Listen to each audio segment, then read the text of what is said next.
those kilobytes there. Check chuffy chuffy 1 2. Check chuffy chuffy 1 2. Check chuffy chuffy 1 2. Check chuffy chuffy. You chuffing chuffing. Check chuffy chuffy 1 2. Check chuffy chuffy. You chuffing chuffing. Check chuffy chuffy 1 2. Check chuffy chuffy. You chuffing chuffing. Check chuffy chuffy 1 2. Check chuffy chuffing. Chuffing chuff. Chuff. Chuffing,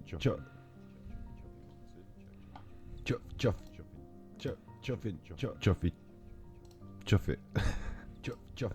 It's working. I'm just messing about. Chuff it. Chuff. Let's get you popped out, shuffled up into a reasonable size, and let's see if that works for the web browser. Seems alright, doesn't it? Seems like everything's working. It's Mental Health Monday. Let's go back to the big face.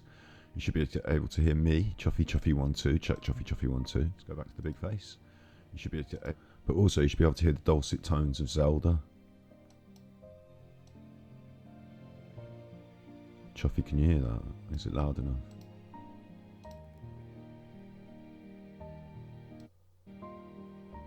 Bit of Zelda music.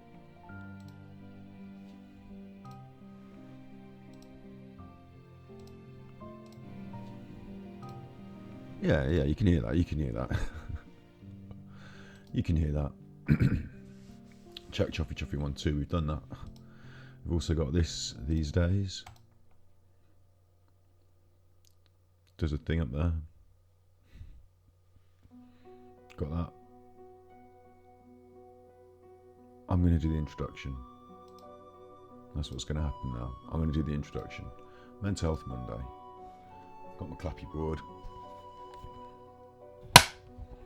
8 PM GMT. That's not the introduction. Steady on. Hi, you're with Scott. It's 8 PM GMT. Hi, you're with Scott.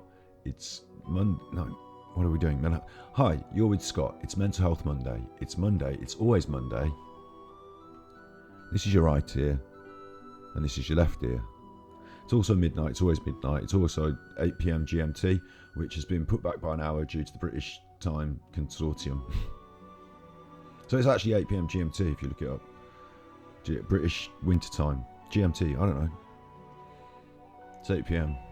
It's Monday. We're doing Mental Health Monday. That's our YouTube channel there. Mental Health Monday.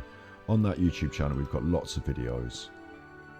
Am I fighting over the Zelda music now? Is the Zelda music too loud? It's loud in my ears. Turn that chuffer down. It's loud or nothing. They're your options. They're your options. So that's our YouTube channel, Mental Health Monday. We jump back in the US now this week. Oh, you also do it in America? It's clever, isn't it? Copying. The headphones broke, hang on. I fix them it's just got tape. Tape's in the way of the fix. Look, you getting there? Yeah, that's me. Fix said, hello, nice to see you. Nice to see you. 187 Fish, Snippy Snips. We've got Mental Health Monday, that's our channel. We've also got ganjikidd, that's our channel. At the bottom here, we've got ganjikidd, the art chat, the Mental Health Monday. They're things we edit from the stream. And look, what's that? And it's new. It's ganjikids. So now if you do your snippy clips on the stream, you do your snippy clips here on the stream, and then I'll upload them to the ganjikids. So now that exists. It's never ending. So here's Mental Health Monday. What we're doing this week is we're looking at the history of mental health. I've got to Google up a news story that I was just looking at. I need to bring that up as well. History of mental health. We've got the modern internet and the old internet. We've got the old internet as well. Ye olde internet. Like that with all writing on it. We'll get into the history of mental health in a minute. If you're really suffering and you're struggling and you think, what's going on here? Hang on, just 1 second. You don't see your clippies on the chat. Trust me, there's lots of clippies for me to download and upload to the channel. So my aim is, because oh gosh, now I'm talking about the Clippies channel. Hang on. My aim is to have, because I notice that the other Clippy channels, they have like 1, maybe 2 uploads a day, 1, maybe 2. So I need to make sure that we've got enough stored Clippies so that we've always got enough to be uploading. I'm not just going to upload them all on day 1, even though there's loads of them. I'm going to eke them out, 1, maybe 2 a day.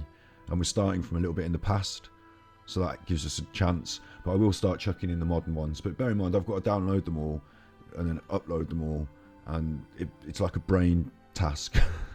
So if I start uploading this one and that one and this one, and that one's good, I'll upload that one now, then I don't remember which ones I've uploaded, and anyhow, they will all exist in time. There will come a time where it all exists. Yeah. So I'm getting a bit confused what's happening. Mental Health Monday.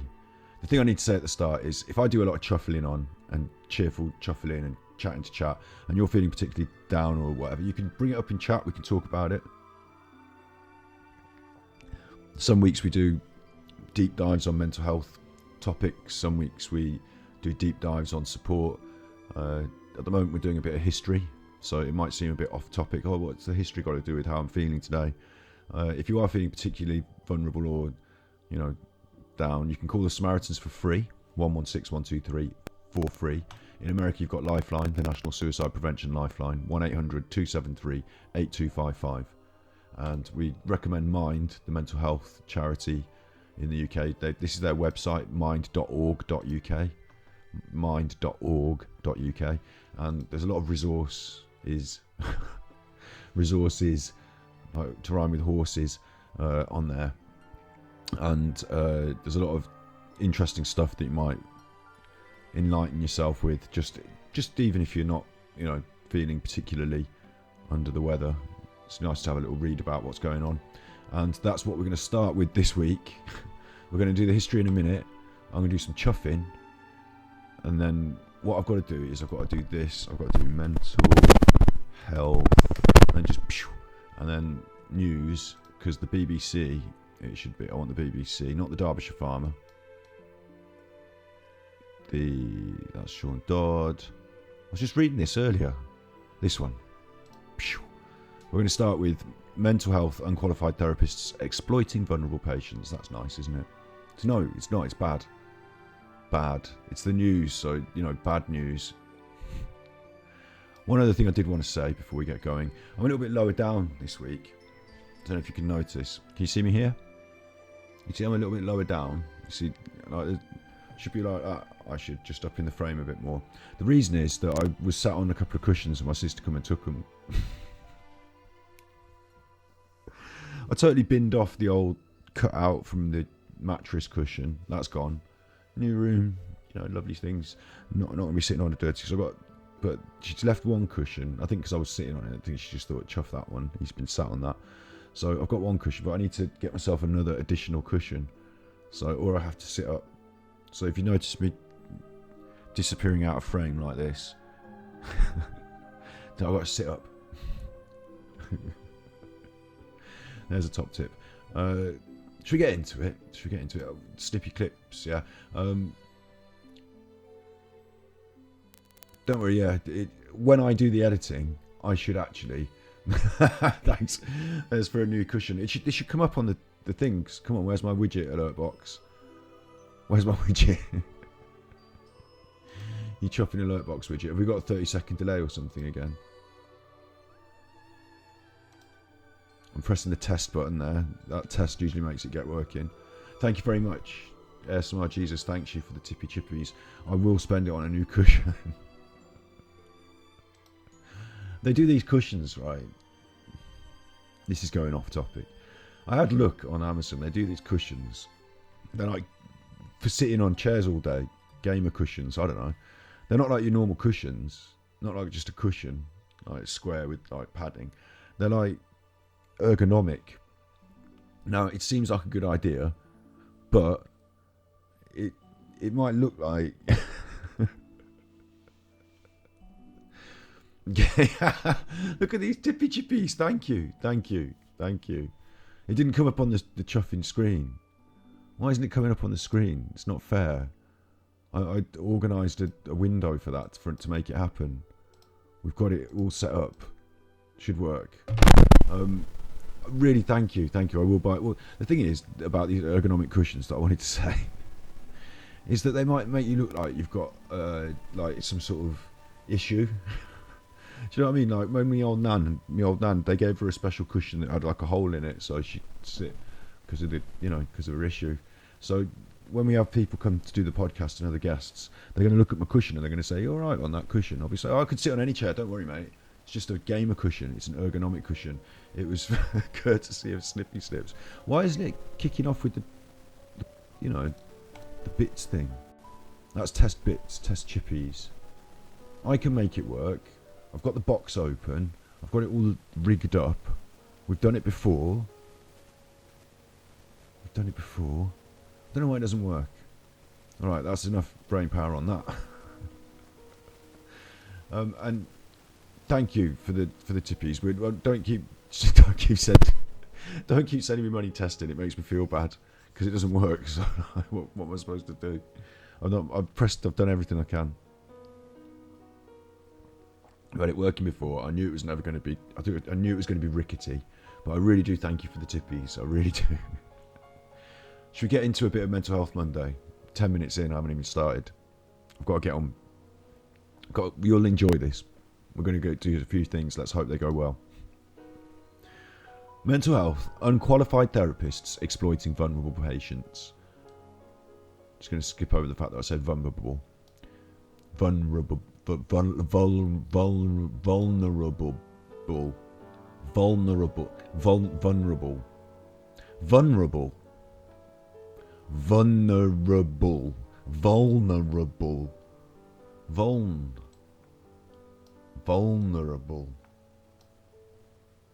just the mic, the chuffing, hang on.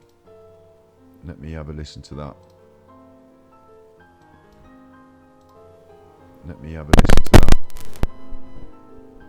Clattering music now in my ears. Let me have a listen to that. I made it worse. Clattering music now in my ears. Did I make it worse or better? I don't know. Okay, just chill. It's all going to be fine. Is it still work? I think it's work. Maybe if I'm more gentle on the desk, because when I knock the desk about, it must shake this thing. I think it's work. Maybe if I'm more gentle on the desk, because when I knock the desk about, it must shake this thing. That seems alright, doesn't it? That seems alright. We didn't vulnerable. So, mental health, unqualified therapists. Oh, I'm moving the chair. Maybe that. Mental health, unqualified therapists are exploiting.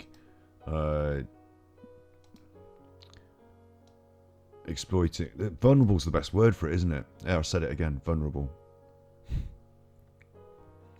With a growing number of people struggling with mental health problems in the UK, they got the stats. Don't know why they don't put the stats in here. The news, BBC News, stories. You got the stats. 1 in 4. When a growing number of people struggling with mental health problems in the UK, many are looking for counselling services to help them. But the largest membership body of therapists has raised concerns that unqualified practitioners offering treatments online are potentially exploiting vulnerable people. Now be careful, because that's us. I'm online. I'm not asking, I really absolutely gratefully, accept your tippy chippies, but I'm not asking for money to, support people's mental health directly in the way that we're going to look at. So, I'm not one of these people. I'm online. Oh dear. Yay, look. Community gifted subbies. That should come up on the screen as well. That should also come up. We've got a window for that. Got an overlay window. Should just want to see that coming up. It's not happening. Oh. It's nice video game music, isn't it? Thank you for the gifted subbies, and I really do appreciate it. I really do, yeah. I've got to keep talking. I find it difficult to keep breaking my concentration to feel I have this little. I slow down with my talking, just to have a little feeling of gratitude that goes on. I've got to keep. But thank you. we're not online exploiting people. We're online. Jake started to struggle with anxiety and panic attacks during his time at university. There was a 6-week wait to see a therapist on campus, so he began looking for help on Instagram. So first, I just want to pick this up. I think it's great there's a therapist on campus. We're going to do a bit of history after this, and we're going to see again that, it wasn't so good in history. So I think it's great there's a therapist on campus. Obviously, the 6-week wait is indicative of a need for a further investment in that service. If you've got a 6-week waiting list for anything, what it says is, well, we better do more of the thing. There's demand here. We need to increase our supply. That's the general consensus. But demand and supply are economic terms, aren't they? And that's not the way I'm looking at it. I mean, maybe the university's an economic system, isn't it? Maybe they've got a lot of money flowing in from the people going there. So maybe they should spend some more of it.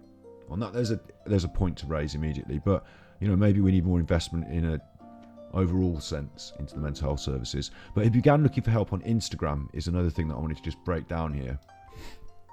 Breakdown, great terminology for Mental Health Monday.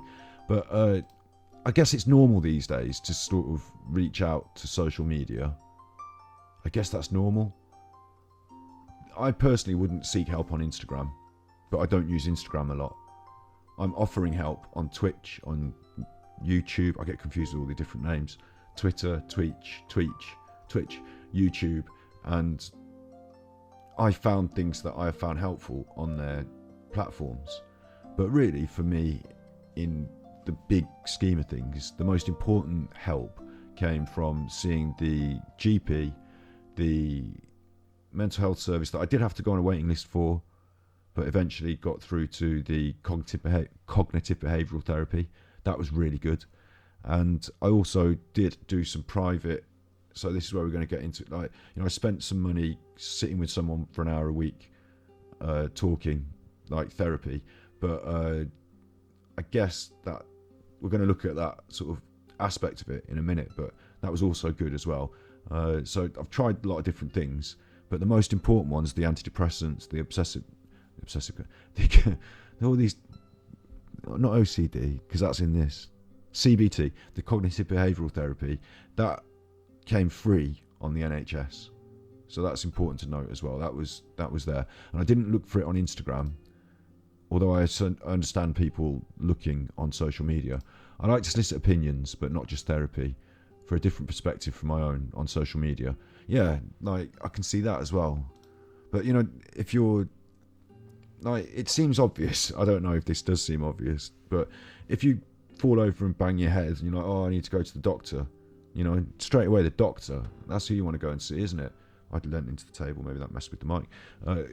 That's who you want to go and see. If you go to the hospital, if you're poorly, you go to the hospital.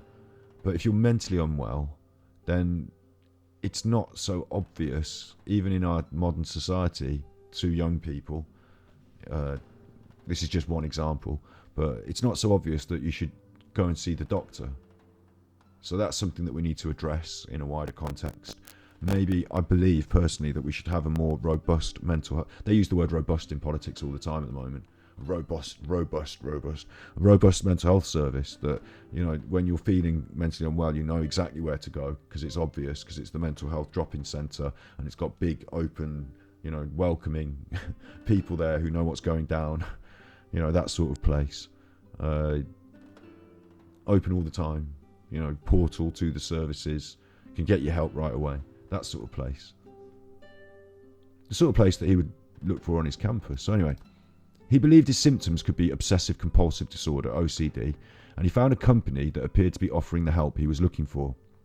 Jake says, when a person has got quite a large following on social media and markets himself as a person with OCD and has got over it, you think that's a great sign because they know how to get you better. Sorry for my reading. You think it's a great sign because they know how to get you better. And because they've been through it, they understand. That's a good point. I can see why people on social media who have been through it would want to promote that good message. And I can see why people on social media might also have other reasons for attracting a following of vulnerable people. So we'll get to that in a second. A 15-minute introductory session on the phone cost £200. Ooh. 15-minute introductory session, £200. Okay, Jake says he felt the practitioner was someone he could relate to and paid a further £1,200 for 6 50-minute phone sessions. He said the first couple of sessions were good and it seemed quite encouraging, but then the red flag started to show. Now, I'm going to stop him for a minute. Sorry, Jake. But the red flag was an immediate 15-minute introductory. That was the red flag. I mean, one of the red flags was that they were offering a paid service through social media, like attracting people through social media and asking them for the money. That's an issue when you come to mental health, I think. And then the 15-minute introductory session on the phone, 200. No, I mean, I limited experience here in certain aspects of life, but I did used to run a business, and every single consultation, it was hairdressing, it wasn't mental health, but every consultation was free. We didn't charge for the 15 minutes talking about that 15 minutes was really an opportunity to make a client. To, you don't sit there on the phone saying, oh, well, you wouldn't like it here, probably you better go somewhere else. You got 15 minutes.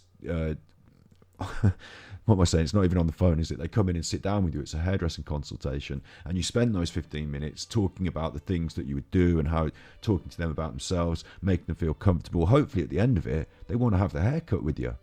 That's the aim, isn't it? It's to make them feel like this is a good idea. So the 15 minutes is usually free, even if it's a bit of a scam. And hairdressing's not a scam. Obviously, I did nice haircuts. But even if it's a scam, like we're going to see here, maybe, the introduction to it shouldn't cost you 200. That's a sunk cost thing as well. Once you've spent that £200, you're probably thinking, well, I've already spent this money. Going to have to spend a bit more maybe to not see where it goes, so I don't feel like I've lost that money. I don't know. It seems like a big amount of money to me. So hairdressing is a branch of mental health. It is in a way, yeah, true. You go to the hospital if you have the NHS. Oh, sorry, yeah, in America, I don't know how it works out there. Honestly, I get a bit confused with it. I know that you have to pay money to go to the hospital, but I also know that you've got like some sort of systems of insurance, and that Barack Obama was all about this egalitarian approach to it. And I think he was pushing for a more NHS style setup where you go to the hospital, doesn't matter, and then you sort of work out the bill later. But again, let's not get me into the American financial politics, because I do not know. But what I do know about is that any service that costs £200 for a 15-minute introduction, like they might, at the end of the introduction, they might say, no, you're not suitable for the service. So what have you spent £200 for? That doesn't seem right. That's a big red flag to me. But Jake felt the practitioner was someone he could relate to. Again, if you're on the phone and you're making money off this, you're going to try and be relatable. And he paid for these more sessions. He said they were encouraging, but then he said the calls would be interrupted by background noise as the practitioner walked down the street, got taxi rides, or even ate meals. He says the sessions were cut short at 20 minutes, and he'd be told this was his fault because he was constantly looking for reassurance over worries. That's... I mean, I'm laughing, but poor Jake here, because he's spent the money, he's trying to get help, he's looking on Instagram, he's seen something that it seems legit, basically, because it's a big person with Instagram followers and, influence. It's an influencer. He's trusted them, they've said this helps, he's gone to it, he's paid the money, and then it's all starting to go a bit wrong. So I'm laughing, but if you're cutting, in Frasier, we should watch Frasier sometime, shouldn't we, on stream? I don't know if we'd get away with it, but in Frasier there was always a joke in the system where Frasier would be a really how am I trying to put this? He'd be a really intelligent and capable, thoughtful person, and in his life he would deal with people who had problems. That was his role as a therapist, sort of thing, radio talk show therapist, and also this happened with Niles and his patients. Is that his life, that Frasier's life would be so much more important to him that he would give this flippant advice or contradictory, someone could come in and say, oh, I'm agoraphobic, and he'd say, oh, just get out of here, funny joke advice that was wrong. And it made me laugh because you can't, if someone's constantly looking for reassurance over worries and you're being paid to help them with their obsessive compulsive disorder, being paid a lot of money here, over £1,000, and you cut their session short because they're looking for reassurance. It's funny, isn't it? Because of course that's the reason they're having the session. So yeah, that's bad. That is bad though. He received no compensation despite paying for 50 minutes of treatment each time. Jake says it got to the point where he sounded disinterested, and when I'd finished what I was saying, he wouldn't even respond. Probably because he got it on silent over there. According to the mental health charity Mind, about 1.6 million people are currently on a waiting list for mental health support or treatment. So they've got the stats. Currently, anyone in the UK can call themselves a therapist, psychotherapist or counsellor. Wow, without standard qualifications or training. So I've got two wow moments there, which I need to get through this because we're on to history in a minute. But 1.6 million people in the UK. So there's about 78, 80 million, 70, 80, somewhere between that. I should know exactly because we had coronavirus stats and they counted everyone. According to the mental health charity, about 1.6 million, 1.6, so it's more than 1%. It's more than 1%. Are currently on a waiting list for mental health support or treatment. Currently on a waiting list. Not even getting it. And that's 1.6. So we don't know about the number of people who are actually getting the treatment, but there's a big number who aren't even getting it. They're on the waiting list. Just going to deal with you. Just going to deal with your concerns here. Needs to be in a private place to protect the patient privacy. Yeah, that's a good point as well, isn't it? You can't just be at the supermarket doing your counselling session on the phone, can you? You wouldn't share intimate details if you heard someone shuffling about the city. Good point. Yeah, you're not going to want to. Oh God, yeah, you're not going to want to just be saying things out into the who knows where. A coach is not the same thing as a therapist, lifestyle coach. Well, it turns out here now, and this is the other big point, is that anyone can call themselves a therapist, a psychotherapist or a counsellor without standard qualifications or training. Mic drop. Little tiny bit of cake. Reasonable cake this week. Put a bit too much sugar on it.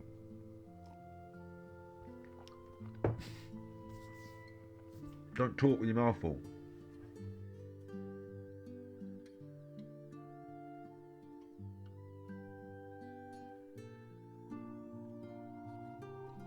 That's alright now, isn't it? That's fine now. Nice bit of cake. Turn the mic down, turn it up. Chuffy 1 2. So, I'm a therapist. I'm a psychotherapist and a counsellor. If anyone can call themselves that, if anyone can call themselves a therapist, a psychotherapist or a counsellor, I'm going to call myself all three. I might set up a website. It certainly might make Mental Health Monday seem a bit more legit, mightn't it? You could be one as well. All of you. In fact, they can be the tier list of the subs, can't they? You can start off at therapist, you can move up to psychotherapist, and then counsellor can be... maybe psychotherapist is high. I don't know. We can have them as tier list rewards. I can make print certificates from the Ganjikidd Warrior University. Anyone can do it. It's fine. It's not fine. That's the point. It's bad. And I have been going on about this over the years. Videos labelled as therapies on the internet, on the old YouTube, labelled as therapies. They might be a bit, out there, a bit thing. They might involve, like feather face therapy, where you put feathers on your face and that's the therapy, or hat therapy, where different kinds of hats make the different therapy happen. Who knows what, also, I'm not naming anything specific that really is out there because I don't want to point any fingers, but the point here that's being raised in the media is, I guess, this 1.6 million people who are on a waiting list. They're vulnerable, they're looking for help and support.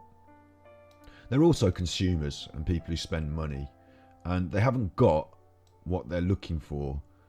There's a demand for mental health support, but there's no supply, to the tune of 1.6 million people. So I can see why this is political now, but purely political. Going to have to do it, it has to be said because it's political. The capitalist system the system of supply and demand, the laissez-faire economics of Keynesian economics, of the conservative right wing, of the people who are in charge in our country, that economic system would say, well, the NHS is a bit of an anomaly. We should have a private healthcare sector, a private system. In America, that's probably what you've got, isn't it? It's private. And if you want the help, you can pay for it. And if you can pay for better help, you get better help with the money. That's private healthcare. So if there's this demand, if there's this 1.6 million people, and maybe private enterprise might set up. And sometimes what the government does is, instead of setting up their own institutions, they say, we will fund that private enterprise. If you want to set up a mental health service, we'll give you some, government allocated grant money or whatever for this field of thing that we want to support. So they won't do it themselves with their own institutions. They'll pay for someone else to do it, private sector. It happens in we had this problem with the amount of protective equipment we had during COVID. So instead of the government doing it themselves, they contracted it out. They said, okay, there's £1 million for you. And the contracts weren't just get me some masks. It was, you can have money for being the mask agent. So now you're on the phone getting masks, and every time you do, you're making money. Yeah, I'll buy as many masks as I fucking can. Money, money, money. Contracts. I've contracted mask agent. No, who are you giving those contracts to? Oh, your mate. Is he qualified at mask procurement? No, he's just my mate. That sort of thing went on. So that's how the private market should, scoop up this 1.6 million people, charge them money, of course, because it's the capitalist system, but give them the service that they want. However, they get a return on tax that way. There you go. What are you getting this return on tax for? Hang on. Brother-in-law, they invest in the company with, yes, exactly. It is interesting the amount of investment in certain areas that goes on. Yeah, and the other thing is, if you've got, you don't have to directly invest in things. You could have what do they call it? A portfolio of investment, and then they have these banking people, the investment bankers, that's it, and you sort of give them your money in general, and they in general invest in all this other stuff, and then they say to you, oh, by the way, Boris, what's happening next week is we want this market to go up or this market to go down, or your money's over there, so make sure that this happens. And Boris is like, okay. Doesn't really care about the politics of running the country. He cares about that the most. Anyway, look, we've got this system. They've got the money. That's what's going on. But there's these people, and they're poor people, normal people. When I say poor, I mean, unfortunate, because they've got mental health struggles, like me, like you, like us, like everyone. Like one in 4 people.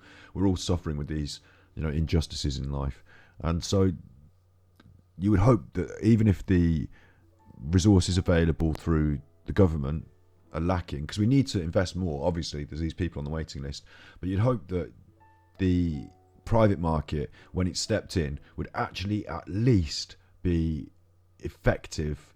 And there's under the Sale and Supply of Goods Act, goods and services must be provided to a certain standard, to a certain price, and within a certain amount of time. And that means that the things have to be reasonably priced within the market. You can't say what that reasonable price is. It just has to be reasonably priced, and it has to be done. Like, if you say, I'm going to charge you 40 quid, then I don't think they get to set the price. I think it's that you have to maintain the price. I think it's, if you say it's going to be 40 quid, it is 40 quid. You can't then turn around afterwards and say, oh, by the way, it's now 50 quid because we did this and that and the other. No, we agreed on a price. It has to be done to that set price. I remember this because I used to have a business. Then to a certain standard means that I can't just shave your head and say, you paid me for a haircut, there you go, get out. I have to do what you asked. We agree a verbal contract, and it has to be made like. So here, I don't think the private sector has maintained that quality of service. So therefore, this guy should get his money back. But it's worse than that, isn't it? Because he's gone down a road trying to get himself help, and during that time, he's not being helped. In fact, things are getting worse, maybe. So that's bad. So what we need for the private sector is to come into line with the standards of not just... Okay, it says here, therapists operating outside of the NHS can choose whether to be part of the Therapists operating outside of the NHS can choose whether to be part of the accreditation system, which is voluntary. If they choose to be part of one of the accredited bodies, they will have a code of ethics, complaint system, and minimum qualifications, which are all overseen by the Professional Standards Authority. Fine. There are scams, basically, here, where, like, if you want to be in that system, which is a good thing to be in, isn't it? It's good to have your accreditation and we're accredited, awarded. It might just be that you just pay them money. If you want to get into the awards ceremony and you want to be nominated for the Pride of Your Local Area award, best business, best shop face business, you just pay them and you just get nominated and you go to the awards ceremony. You know, you don't pay them direct. Maybe you make a donation to charity. All right. You know, you pay for these things. So if you have to pay to be in that, I can see why that's a problem, because you might be a really good therapist, but you might not want to pay just like an arbitrary value of money just for someone else to say you are. I get that. Maybe it really should be overseen by an independent, not-for-profit body. You know, again, maybe that's governmental. Maybe it shouldn't be like this private sector professional standards authority, because anyone can start their own accreditation program. Yeah, exactly. Anyone can do that. So again, it's a racket. Yeah, again, it's a money thing, isn't it? But if you're operating outside the NHS, you can choose whether to be part of that. Choose it. So again, you can call yourself a therapist at random, and then you can pay to be part of the accredited bodies. They've got a code of ethics and a complaint system, so you can get kicked out, but it doesn't matter, because along the way, you can do what you want, rubber stamped by them, until there's a problem. So that's a bit of a dodgy thing. But again, there's an overall, aside from that, in the private sector, there's the Sale and Supply of Goods Act. So they still have to make sure they're adhering to a certain quality, a certain standard, and things are being done within a certain time. So if you've paid for these sessions that are supposed to be allotted times, and you've paid for, even if it's a lot of money, then in theory, under the Sale and Supply of Goods Act, you either get that money back or they deliver. And I think actually under the Act, I think what happens is you don't get the money back. They have an opportunity to deliver. So you say, like, you haven't done this properly, like my haircut isn't right, and they have the opportunity to put it right.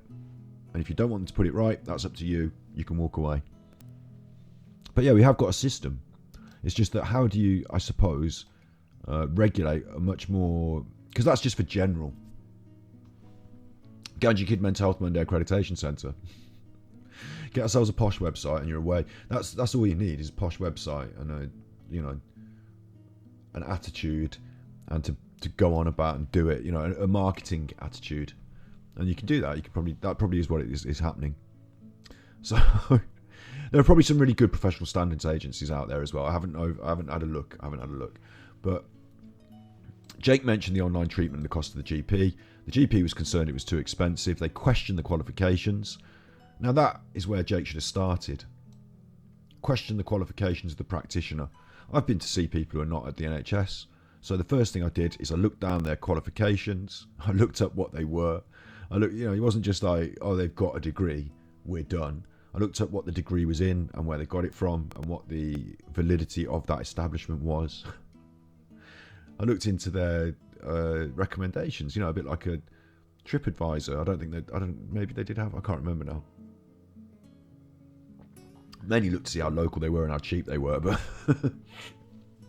but you can question your qualifications, can't you? Look, question your qualifications. That's important. So yeah, that's going on. That's the lay of the land. Jake got done. There's someone else on this list, Laura. She got done. The British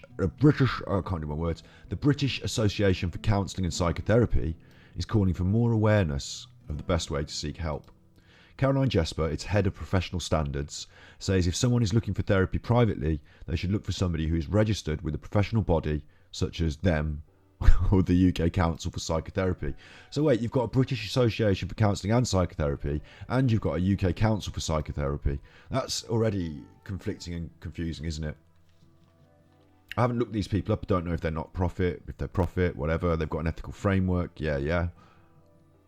But again, I think this should be handled by, it should almost be more serious and legal, shouldn't it? Serious and legal mental health.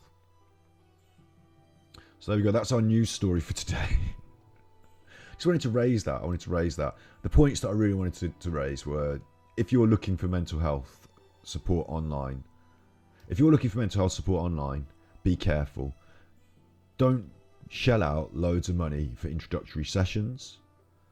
You should be able to find important and valuable resources for free that should point you in the direction of things that can really help. But also, if you do end up, like, there are ethical, there are good people out there offering valid services, but it's hard to find them. So you have to kind of start at the professional standards agencies and look into them. I don't know if that's the thing I want to say at the end, though. But that's the point they've made. I mean, I don't know. What do you think? Donny Lucifer. That's a nice name, isn't it? Lucifer. He was a bad baddie. He was a baddie. Is this Ringo Starr's lost son? Me? I'm John Lennon. Ringo Starr. I'm John Lennon. See, that's that's not offensive. It's fine. I'm not even from Liverpool. I'm not even from. I don't know if I don't know. Car park. I don't know if it's okay to speak in someone else's accent. I don't know. We're all from the same place, really, aren't we? We're all from. Ringo speaks a bit more like that, though, doesn't he? We're all from the same sort of place. We're all from England. And if I spoke in the accent of someone from somewhere else in England, it's okay, isn't it? It's okay, isn't it? But but if I did an accent from another country that was ethnically more diverse than me, it starts to get into really dangerous territory. So, I'm questioning Donny Lucifer. Lucifer, it's a baddie. It's a baddie. And we are the Mental Health Monday accreditation. That wasn't American. That was Liverpool. That was Ringo Starr. Do you want American? I should do American. Hang on. It's hard when you have to just suddenly start doing it, isn't it? What's my hook for American? Would you like fries with that? Do you want Brooklyn? Welcome to Brooklyn. Things are cooking in Brooklyn. Brooklyn. Is that right? Brooklyn. Harlem. North Harlem. Brooklyn. North Harlem. Chicago. That could be Scouse as well. Look, anyway, we're getting way off track now. So the point with the news is that it's just a messed up system. Don't go spending loads of money. There'll be people out there that will do it for free. You might have to hold on and wait a little. While you're holding on and waiting a little, you'll find some interesting resources that will set you off on the right steps in the journey. And not even close. Oh, come on. Yeehaw! Going to get me. I need to do the I need to play that on the banjo, but I'm not very good at playing like the banjo. And then he's like, "What in the cotton hell? What in the hell you doing, boy?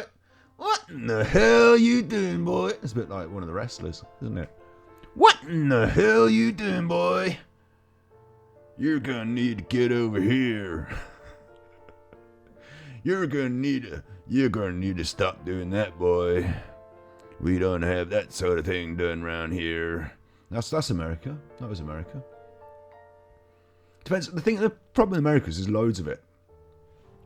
So there probably is someone in America who talks just like one of them different accents that I just did. Probably someone. I mean, in Alaska, they're very different. Just the main thing about Alaska is it's cold.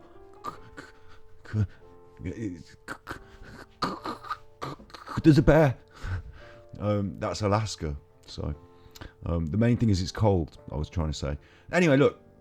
He's pretty. He looks all right. He's not all right. He's got OCD. He's having trouble. The reason he looks so pretty is because he's been absolutely meticulously doing every part of his hair and face. He's got OCD about it. Just leave him alone. He's not qualified, nor are we. And I'm qualified. I'm a therapist. I actually did go to university and study sociology and studies in social psychology. And if I'd finished it and got the chuffing degree, that'd be enough, wouldn't it? Studies in social psychology degree. If I just finished it and got the chuffing degree, I could put that and say I've done that, and then I could just open up a practice. In fact, what a brilliant idea for the podcast. Why don't I just secretly film? It wouldn't be very secret. We've got all this stuff. You don't know it, but today there is actually a cat over there on the podcast chair. He's over there. He's asleep. Cat cam. He's over there asleep on the podcast. But I could get people in. I could lie them down on the couch and say, so tell me about your problems. And also, do you mind if I record it and edit it for YouTube? And we're live streaming. So just go. You just go. And it's 50 quid. It's more than that, isn't it? It's £200 for a session. 15 minutes for 200 quid. Get them lined up outside. 15 minutes for 200 quid. Why am I doing live streaming? 15 minutes for 200 quid. And then all you have to do when they call you up, you can even walk about the city and get taxis and eat your dinner. And they're just, the whole point of that, you can make a proposition. The whole point of therapy is that I don't do much of the talking, they do the talking. So even, that's fine even. I don't know why this lad's complaining. I don't know what his problem is with it. £200 a session, you do all your talking, so they've got to get a taxi. They're a busy therapist, you know. Lots of appointments to get to. Sorry, we're going to have to cut you off early. You're whining too. You've got your session's finished anyway, so it's part of your training to learn to deal with disappointment. And for the pot, I can get people in, and I can just sit in there, and then, you know, weekly sessions, find out all their dirty secrets, tell them it's their fault at the end. After about like several weeks, several months. This is, oh, tap the mic. That would be bad. Oh, that's bad. That's bad. Don't do that. After several weeks, this is what the bad people do. After several weeks, just get like, look, at the end of this, say to them, I think it's probably your fault.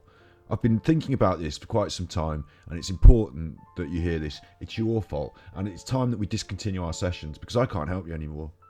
I'm not going to help. In fact, I don't think you deserve help. You should go and think about that. That's the sort of chuff they'd say. That's the sort of, and it's wrong. It's not right. It's not right. A good therapist, invite your therapist to ask you questions. A good therapist would guide gently the things. You bring up the things that are on the surface and maybe get to some deeper things. And they'd guide gently by asking the right questions. That's what they'd have some ideas about mental health and support, and they'd have ideas about like ongoing thought processes and ways through and out. They'd also have ideas about deeper, you know, like, because this is what happens in psychology. You learn about all this stuff. And a good one would be like asking you a few questions here and there, guiding things. You'd get into something, you'd have a good think. They'd say, I think this is a good time to, you know, what's important is you kind of think like, oh, I should stay here and talk. This thing on the phone, I should talk this through for another 6 hours. No, you get to something, you need some time and space to think about it. You go away and think about that, deal with that, you know, unpack it a bit, deal with it. Literally, you know, kind of like face it up and think about it. And then come back next week, and if it's still massive, we'll talk about it more. You know, that's a good system. It's a good system. It just needs to be offered for free on the NHS. So we've done the news. I'm a therapist. That's what we've learned about it. Strange music now. Look, beautiful music, Zelda. Shut up. We're Mental Health Monday. This is ganjikidd, kid. Chuffers. That's the Samaritans, if you think, what the hell is he chuffing on about again? That's the National Suicide Prevention Lifeline. That's Mind, the mental health support. Now we are going to do the history. The old history. Can you do a bit of the old history? Doing a bit of history. Broke the news. We've done that. We broke the news. It's worth thinking about, though, isn't it? All those people on, you know, some people who are into a profit motive. Profit deal, eh? You know, they could see that as a vulnerable easy market to exploit. People who are on the edge, looking for support. Yeah. A lot of people out there trying to just get a little piece of that, aren't there? It's weird because, like I said, we're online, you know, doing this, but This isn't my primary. I'm not trying to build myself up to be like a therapist online. I'm not trying to build myself up to be some sort of mental health ambassador. I'm just giving at least one day a week to this topic because I think it's really important that we talk about it, make sure that we maintain, not just for me, for you, for everyone. You know, I think it's really important. On the UK, we're on a slippery slope to privatisation. Yeah, absolutely. Absolutely, we're on a slippery slope. It's part of the Boris Johnson, Margaret Thatcher, Conservative, you know, it's part of it because they make money and then they're off. That's the market Mystic Meg exploit. Yes, Nigel. That's true, isn't it? Mystic Meg, people who are looking for hope can be exploited in so many ways. They don't have to even stand out as a therapist. They could, like, I'll tell you a little story. It's a bit of a sad story, but it's a bit of a funny story as well. I don't know how far I should tell it. There's some edge to this story. I used to date a lady, and all the edge came from her and her past experience. So I'm not actually going to go into any of that edge. I'm glad I don't still date her, to be honest. But one of the things that she did believe, she'd lost a loved one, and she believed that she could visit the mediums, the psychics, and that she could like kind of talk to or interact with this dead loved one. And I was like totally poo-pooing it, and I didn't realise when I said it, like the poo-pooing it, didn't realise like that she'd been doing it all her life, and it was something that she like in the same way as some people go to church, like she goes at the weekend to this, and I was like, oh god, it's caused like this big problem in the relationship that I completely poo-pooed it. And then I wasn't allowed to go. I was like, I'll come with you if you want, I'll go and have a look. And I really wanted to go. We've got this old building in our town, this old building, and it's actually a Masonic hall. You know, the Masons. It's a Masonic hall. It's just off on a side street. It's not in the main part of the town. It's just off. We've got a couple of side streets on a nice part of town. A couple of side streets, and they go up, and they've got little nice houses. And at the top, one of them's got a really big. I think it's a Baptist church. You know, where they've got like money, and it's new and it's big old building there. Big building there. And then another one up the road is slightly older, all brick, all lovely brick. And you think when you're walking up, it's like little houses, like terraced and little town. And then you get this one building, you know, what the chuff is this? It's like imagine Harry Potter's something, you know, it's like that. It's got like this big face, like building, and it's got a big arched doorway and big windows, and they're all bricked up. And you're like, why is all this? I think the main door's bricked up, and I think there's a side door, like a side entrance, alley door, and above it all, in the brickwork, so I don't know if Masons are supposed to be secretive, but above there, it says like, you know, 1800 Masons, Masonic Hall, something like that. It's got all this like, you know, regalia writing, and the big windows are bricked up, and it's like, what is this chuffing building? I've always walked past and thought, what is this chuffing building? And it turned out that's where they did this psychic church that like you go to and you pay the money, and then the psychic tells you some stuff, like your little message for the week, and then they go around and they all do it. And I really wanted to go, but she wouldn't let me go because I'd already poo-pooed it. It was like, there were so many things that, you know, a relationship's not going to work when, you know, you've got so many things that are not in common. And like they bring the way she does it as well, like is she used to bring it up to me. Like she didn't say, I go to this church, do you want to go and what do you think of it? She was like, oh, like seeing that in the newspaper, look, psychic church, and then like leave it in the air so that you go, oh, poo-poo that, oh, poo-poo that, and she goes, oh, well, that's actually where I go. And you're like, well, if you told me that, I wouldn't have just done all the poo-pooing. I'd have come at a totally different angle. So don't make it look like I'm like. This was like one of the strangest. It made it look like I was not sensitive to her feelings, but she made it so I didn't know they were her feelings. Anyway, so that didn't work. Yeah, that was a red flag for the old relationship. But I never got to go. But yeah, the mediums. These people are vulnerable. They've gone through grief and loss. In a way, I don't want to say this too heavy because. In a way, the church is very good and it helps people who are grieving. You know, the faith in the religion, the belief in the afterlife and stuff like that. In another way, you know, the concept of being able to commune with the dead, through prayer. I don't know. Like, in another way, maybe it's Venn diagrams of, I'm not. Don't set Jesus on me again. A lot of people find a lot of solace in religion, so I'm not going to completely poo-poo it. And there are things I believe that you can't explain, or that I won't explain. Depends how much cake I've eaten. So, I forgot what I was even saying. Yeah, the people get exploited. That's it. The people are getting exploited. Well, it's not just them. It's not, and this is just little postscript that I didn't plan, and it's not going to turn into a big rant. But you are aware, we are aware, the advertising and the stuff is made to make us feel like insecure about ourselves, so that we buy the stuff to make it feel better. If you're feeling a bit sad, buy something, it'll make it happier. There's an advert for this Christmas. I should be recording them on the telly when I see them and bringing them up on the stream. But there's an advert for this Christmas on the telly that actually literally says something like, it's Argos, isn't it? Argos Christmas advert. I'll have to bring it up another time. But it says something like, buy something for the year ahead or something. They're trying. Buy something for a year ahead or something. Like, that's the concept, or I don't know. But what it really sounds like when they say it is buy something for a year, because this year Christmas, next year Christmas, buy something for this year's Christmas, and then throw it away. Like, it's just like this, yeah. Exploiting people and their vulnerabilities is endemic in the system, isn't it? It's the practice of marketing.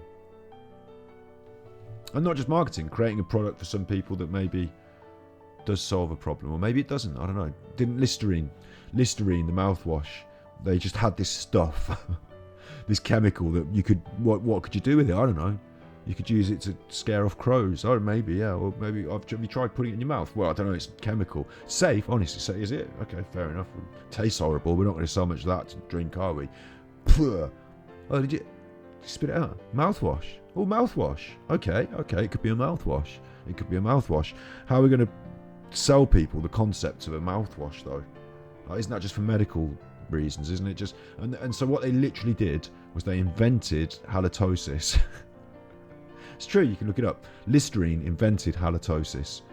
So then they said to people on advertising in America, on literally advertising black and white, don't be the person in the party who like there was these adverts with, oh, poo, she's smelly. Oh, I don't want to talk to her. She's got halitosis.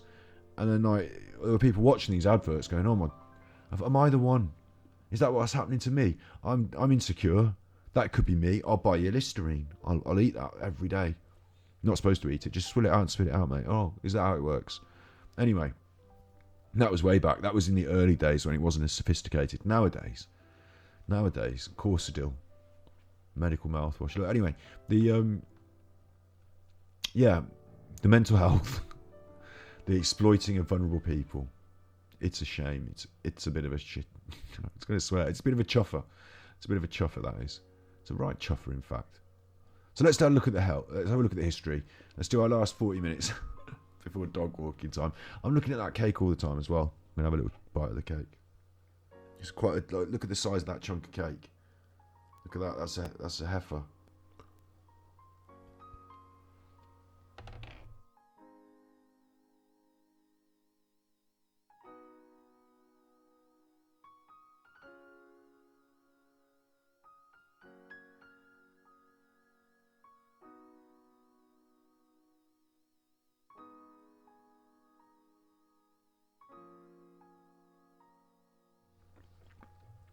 It is quite good though. Bit heavy on the sugar.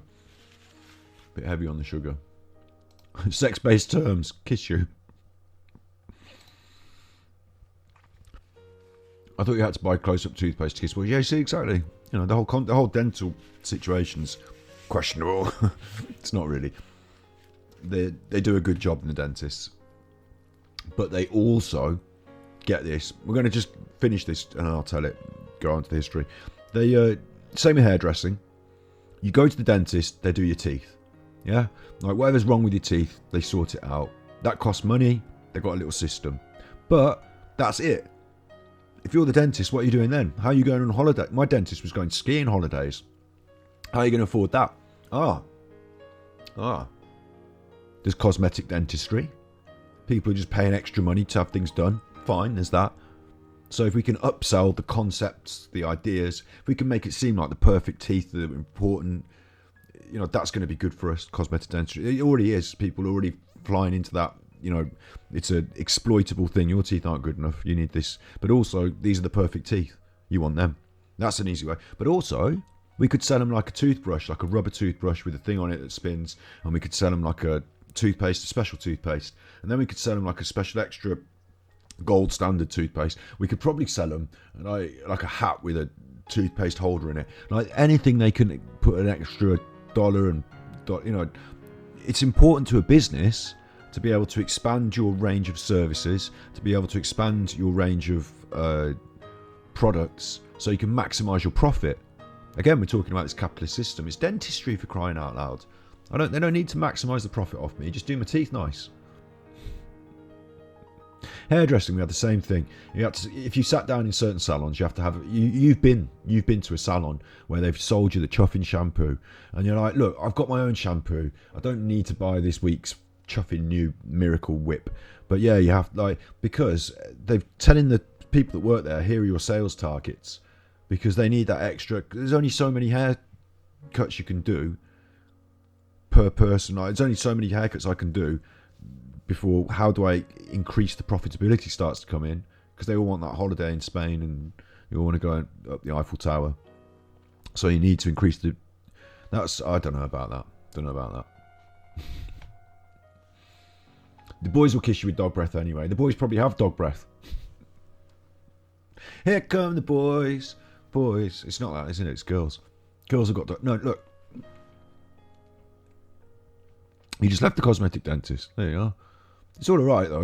I had a brace. It's we do want these things. I just think that we should have them, sort of for free and to a certain standard, so because we're all humans, and then maybe the dentist could be paid by the government, and then maybe they would worry less about like this extra thing that they had to do to make more and more money. Maybe they could just be paid like a really decent amount of money, because it's fair. We all should. Because if we're selling all that oil that we've dug up out of the ground, or if we're selling all that oil that we've dug up out of the sea, can't we all have a cut of that?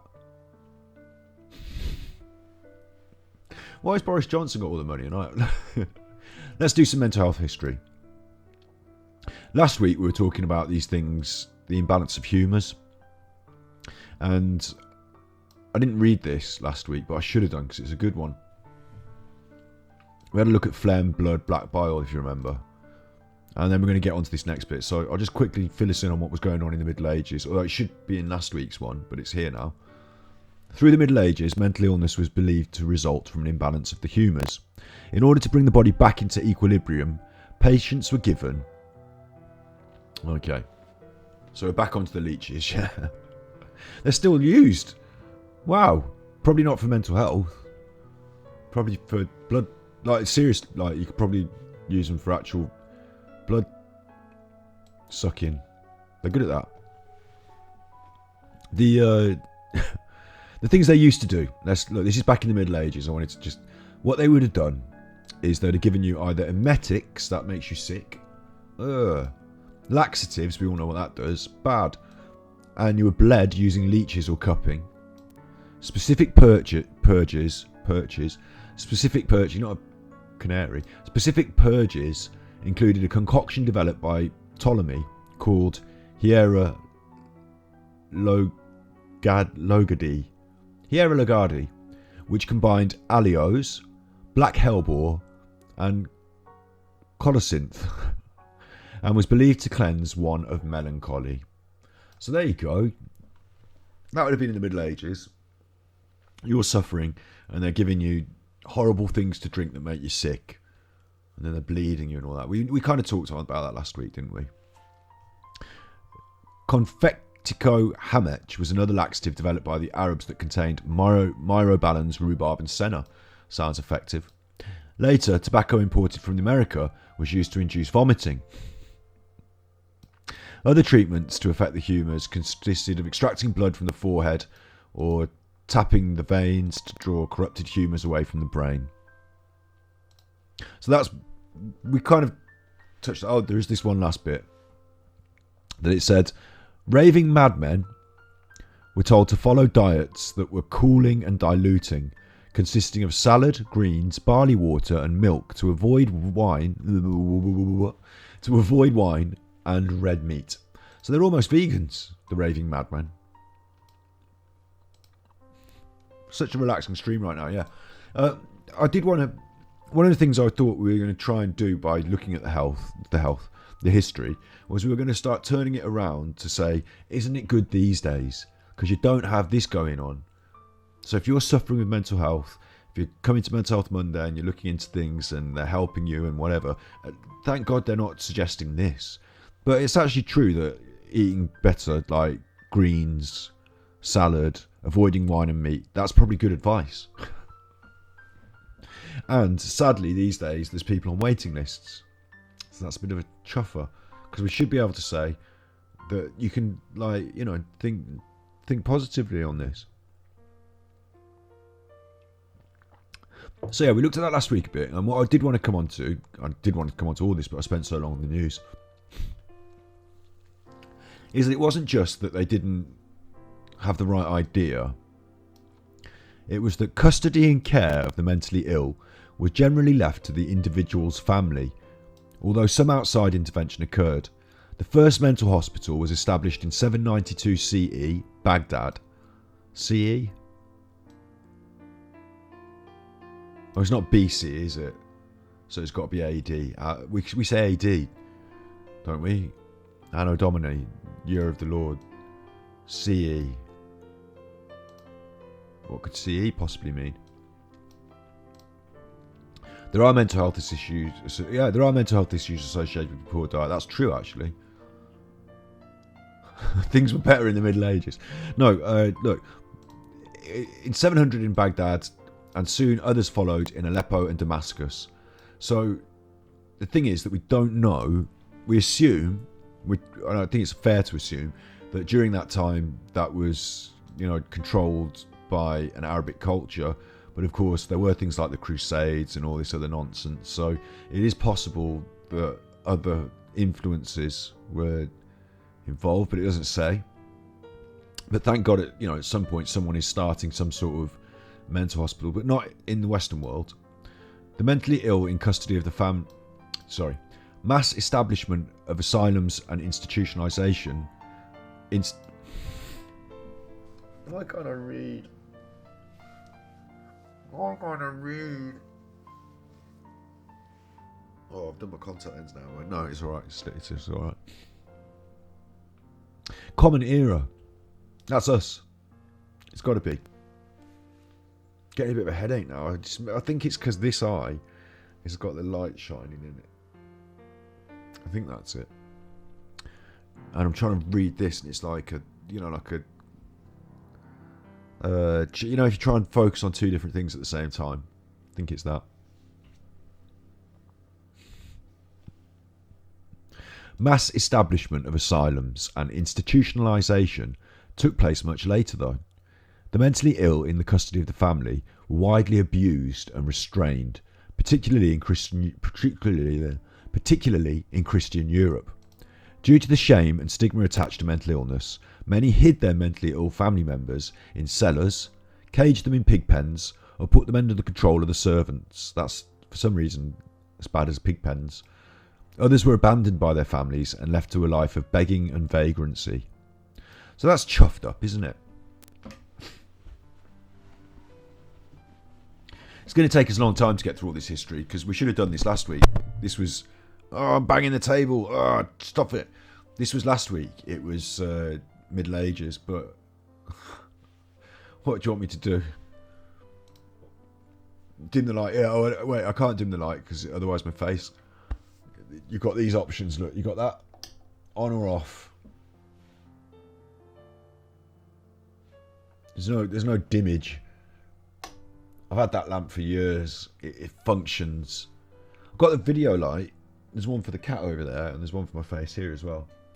Got those. They were courtesy of your chippies and chippies. Got this. Using it as a fillet. So that's alright. I could turn that one off.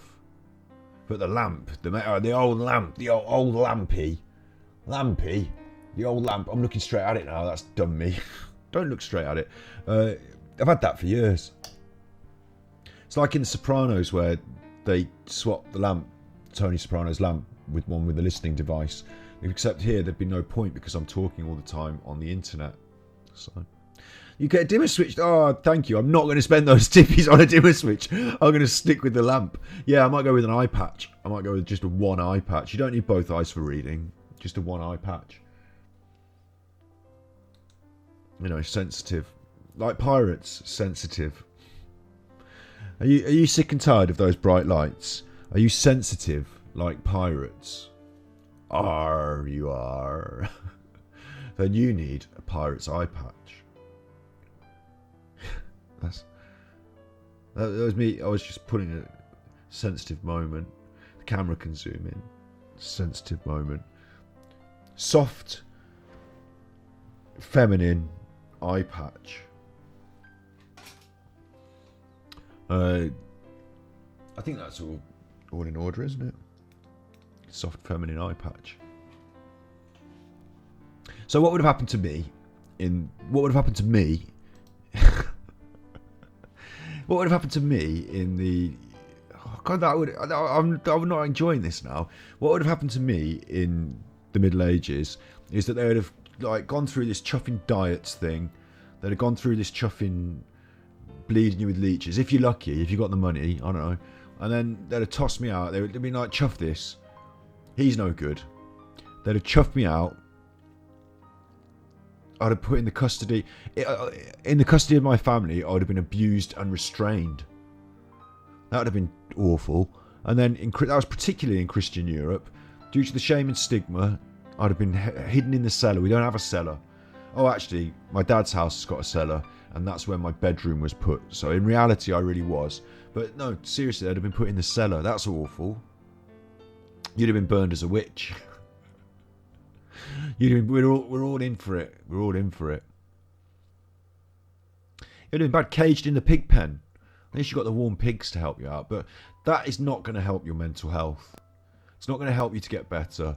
It's not like you need support and understanding from these people. So isn't it good these days that if you were to say to family members, I'm suffering with a mental health thing, that they don't have to cast you out and hide you in the pig pen.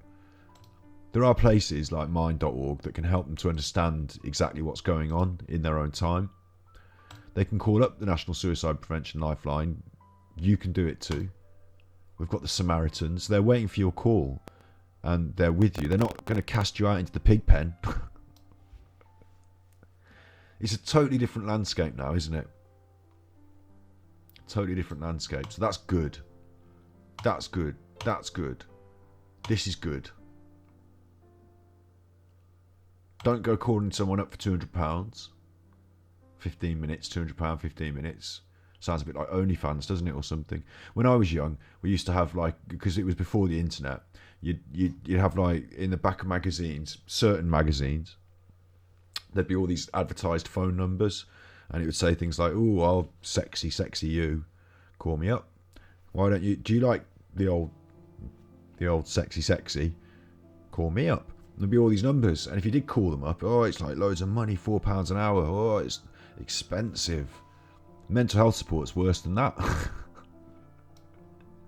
It's more expensive than that. It's worse than that. No, but these days it actually is quite good what we think and do in terms of mental health. We could be doing a lot better. Because we know now certain things. So it's not nowadays. If you're casting people into the pig pens, you do know better. So it's not acceptable.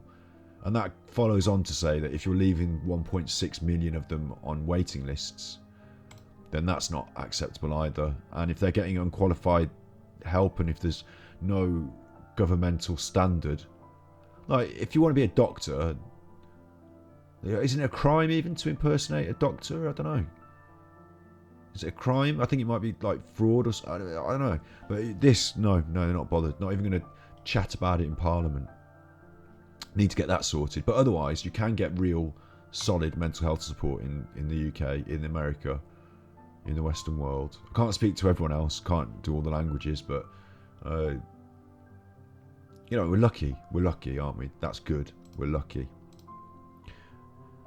The social stigma attached to mental illness was, and to some extent still is, pronounced in countries that have strong ties to family honour and a reliance on marriages to create alliances and relieve families of burdens. I didn't read this before I read it. The social stigma, I did read in general this article, but not this exact sentence. The social stigma attached to mental illness was, and to some extent still is, pronounced in countries that have strong ties to family honour and reliance on marriages to create alliances and relieve families of burdensome daughters. Burdensome now. Burdensome. In China. Oh, China. It's China. It's the chuffing Chinese. I mean, I like Chinese people. I like their food. I like them. I don't like their political system and the things that it's causing to happen. Definitely don't like their treatment of the Uyghurs. I wish they'd stop that. I think we're heading for war with them, aren't we? I think we're heading for war with China. If they're not going to pull their weight on they're not going to pull their weight on the economy. I mean, they make all our stuff and we buy it off them. There's that. But they're not going to pull their weight on the old climate thing, are they? That's what I was trying to say, the climate thing. They're not going to pull their weight on that. They're not going to...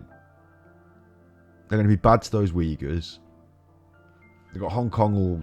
Like, we had Hong Kong all nicely sorted. They're chuffing that off. Chuffing it up. They want a bit of... What's that other place? Is it Taiwan or... There's another place nearby. They want a bit of that. We're heading for war, aren't we? If they won't pull up their socks when it comes to the old if they won't pull up their socks when it comes to the old Taiwan, that's it. If they won't pull up their socks when it comes to the old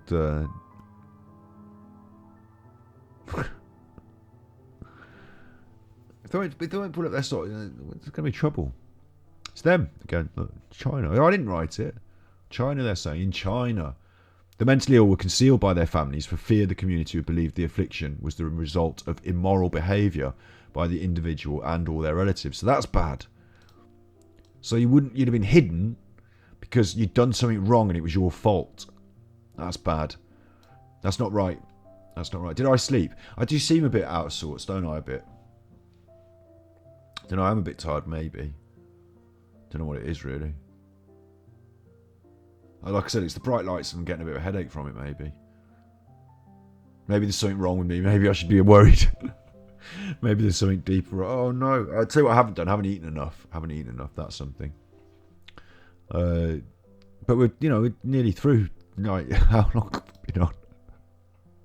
1 hour 18. This is, for me, that's quite a long stream. I'm not one of these streamers that does turn it on in the morning. I'm on here all day.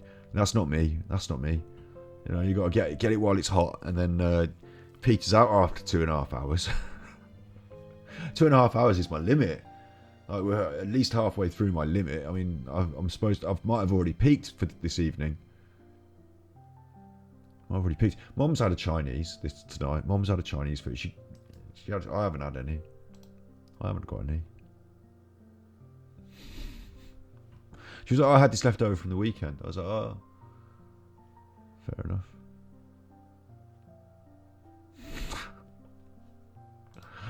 In China, you were concealed. It was your fault. I need coffee. I need a little bit more food. A little bit more mental health history. At about 9:40, I'll get myself a little something and walk the little chuffy. Oh, I wanted to tell you about the little chuffy. Should we alight on the chuffy for a minute? Poor little Marlowe. I haven't got a picture of him. I'm about to show you. This weekend, he's had such... I told this already on stream, but he's had such a fritz. He's so frit of the fireworks. Then Ninny, fireworks, bang, bang. I call them pop-pops. And he's so scared of them, right? He's so scared of them. He's not happy about them. So that's an issue. They've been going off. It's Guy Fawkes night. It's traditional in the UK that we let anybody and everybody let off fireworks in the streets for a weekend or two, or for a while. Just get them in the shops. Anyway, he's frit. He didn't like that. So we've gone through a weekend of that. I've already talked about it on stream once, so I'm not going to go over too much. But the we were on the walkie today, daytime, no fireworks, on the walkie, and he found a rocket, like the stick and the exploded end of a firework, and he picked it up. He's carrying it in his mouth like a stick. And so I said to him, because I thought, this is great, oh, that is a pop. That is a firework. You've been ninified. You've been like trembling little bum, daddy's little bum, scared. And I've had to cuddle you and say it's all right and show you that it's all right and turn on the music and put the telly on, do some cooking and sit with him and we watched Superbad together. So me and the dog have had a weekend of it. And he's picked up the chuffing thing. He's carrying it. So I've said to him, it's daytime, and I've said to him, that's a pop. And what we're trying to put across to him is, you don't need to be scared because you're carrying the chuffer in your mouth and it's just a stick and a thing. Like, you're scared of the noise and the sound it makes, but in reality what it is nothing to be scared of. Maybe there's a mental health parable here. Maybe there's something to read into that. Sometimes things can be big and scary and noisy and flashy, but really, they're just a bit of plastic on a stick. So he's carrying this in his mouth. And I've said to him, that's a pop. That's a pop you've got. And instead of him saying, oh, is it, Daddy? Daddy, is it, Daddy? A pop, Daddy? A pop, and I've got it in my mouth, Daddy. Oh, I'm going to be all right then, Daddy. I'm all right then, Daddy. He's not from the north, he's from Wales. Wales. A pop, Daddy. Daddy, a pop. I'm carrying it in my mouth, Daddy. A pop. Oh, I must be all right then. I must be all right. All right. Oh, I can't do the all right. I must be all right. All right. I'll read. It's northern, isn't it? I'll read. I must be all right then. I must be all right then, Ivor. Anyway, so he didn't think that. He didn't do that. Instead, what he did was, pop, oh, my bummy, oh, I'm trembling in here again. I just want to go home. I like a pop. And there was no pops going on, but I'd said the words. He knows what a pop is. He's a very clever dog. Without me training him to teach him, like when it's going on, I'm saying that's a pop. And he knows what it is. I've said the words. He thinks it's going to happen. He's off on his way home. And thank God he was on his lead as well when I said it, because he would have just run home otherwise, without me. And he's on his lead, and the whole walk home, he's just like, let me go, let's go home. So he didn't like him. He's scared when I've said the words. Your dog is not scared. Look, good for you. Lucky. I do think it helps if you have a good socialisation experience with them. And I think Marlo was unlucky that he had a bit of a bad one. He just got really scared, and there was nothing I could do to sort of convince. Like, if I could have built it up with treats and things and little loud noises getting progressively bigger, but no, it was just one big scary thing. He didn't like it. That was a couple of years ago, a year ago. Anyway, look, he hates these pops, and I've said it, and that's enough to set him off. Today, it goes on further. Today, there's no pops going on now. I've got to walk him after this. This is where this has come from. And unfortunately, on his walks, sometimes there have been explosive fireworks, and he has not wanted to even go home because he's like, I can't go up there. That's where the noise is coming from. And I'm like, well, we live up there, so we're going to have to go that way. Come with your daddy. We were watching. My mum was watching the telly, and they had fireworks on the television, and he got scared of the television fireworks, and he ran up the end of the kitchen. He wouldn't come out. Oh, I'm scared. I'm a ninny. So he's got it in his head now. I've put it in his head. He was carrying the stick. Oh, if I could have only just made him realise. The only thing I think maybe I should buy some fireworks so that he can see me letting them off. But I don't think he'd put two and two. I think that's probably the wrong thing to do, isn't it? I think it's probably the wrong thing to do. Going back to this, the exploiting the vulnerable. Because I read this earlier and there was a bit I missed here. Laura also found mental health treatment online and was asked by her therapist to film herself doing exposures, a type of treatment that requires the patient to face their fears in a controlled environment and in a measured way to gradually work on reducing anxiety. Exposures, you see. You can do that. That's the system. You probably don't do it over the phone. The whole point of the controlled environment is that somebody else controls that environment and that you feel safe because they are in control of the environment. Maybe you can do it yourself in a controlled way, but if you're the one that's panicking, it's hard to keep the control of the environment, isn't it? Maybe someone else holding that, lid on the box. The video had to be a certain length so they'd fit on this person's Instagram feed, she says. That's a bit of a red flag. I wonder if people are going to be interested in the videos from a comedic perspective, because you're going to be doing the thing that makes you most anxious with no help, and you're going to be videoing it yourself. That's going to work. We'll put it on my Instagram. Yeah, just wanted to pop back into that for that. Start calling the best treats Pop Pops. Yeah, that's true. I should be saying the word Pop Pops and feeding the treats and all that. But the problem is that the minute I thought that even just saying it today when he was carrying the stick, he would register in his brain that this thing, this new item, is a Pop Pop, therefore no scary. But if I say Pop Pop, he won't even eat a treat. Honest to God, while the fireworks are going off, he's not as motivated by food as my previous dog, so he won't even eat a treat. He's just frit. The frit is writ large. It's the main thing. I understand. It's like dog anxiety. I understand it in a way, but yeah, that's him, poor Marlo. So I'm jumping from bit to bit a bit here, but in China they believed it was your fault, and that's bad. The mentally ill were also thought to have bad fate that would negatively influence anyone who associated with the disturbed individual, scaring away potential suitors and leading to the idea that mental illness was contagious. It gets worse. It gets worse. I don't know if that was just China, I think it was, but it gets worse, doesn't it? That if you were suffering in the past in a different culture, which you're not, I haven't got a time machine here.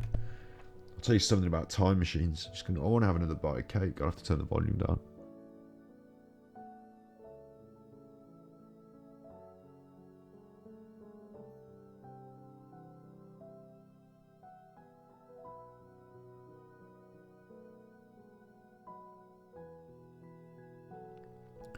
So this is worth knowing.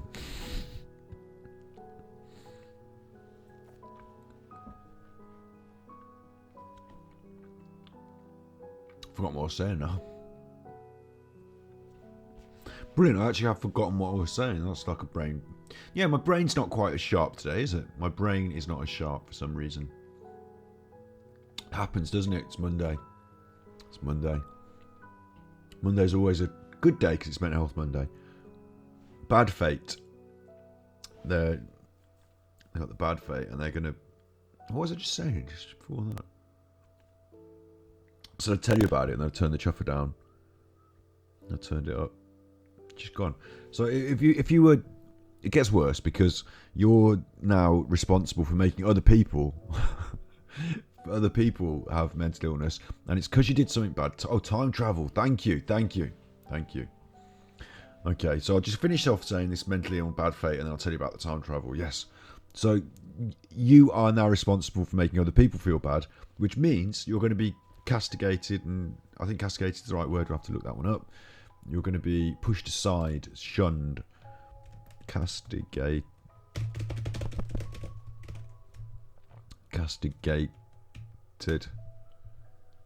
cozier. To punish or rebuke severely. Punish, so it's not exactly the same. You're going to be pushed aside. You're going to be cast aside. Maybe that's where I got that from. You're going to be pushed aside, and it's not going to be your fault. And then they're going to say it's your fault, and that you could infect other people with your problems. So that would have been awful as well, wouldn't it? That would have been awful. Because at the same time, you're dealing with these problems. You're having the problem like that. It would have been awful. Time travel.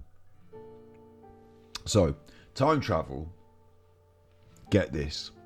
If I had a time machine, right? I've got a time machine. Let's say that it's a little door. You walk through it. whatever how it works. You know, it could be a box if you want, don't matter. You go in the door, you go through, set your time, it's in the past, way 1800, whatever. So you step through, and do you know where you end up when you step through that? You end up in the void of space. Just in the void of space. You're done. That's no fun. You need a helmet, you need a spacesuit, you're not going to be able to breathe. Unless you can come back through the door, you're done. You're in the void of space. I don't know if it's true that you know, the pressure means that you pop or whatever. I don't know about that. I think what probably happens is you just freeze and you can't breathe and you're in the void of space. What do you mean? I thought this was time travel. Why are you firing me off into the void of space? Well, the Earth is moving through that void of space. Like right now, as we speak, if... I need something round. Why'd you never have an object that's... Oh, I've got the cake. The cake could be the Earth. This is the Earth. The cake is the Earth, right? And it's going around, isn't it? It's going around the sun. The cup. It's going around the sun like that. The whole shebang is on the move as well, isn't it? It's on the move in the void of space. It's all going on. Like it's like moving in the void of space like that, isn't it?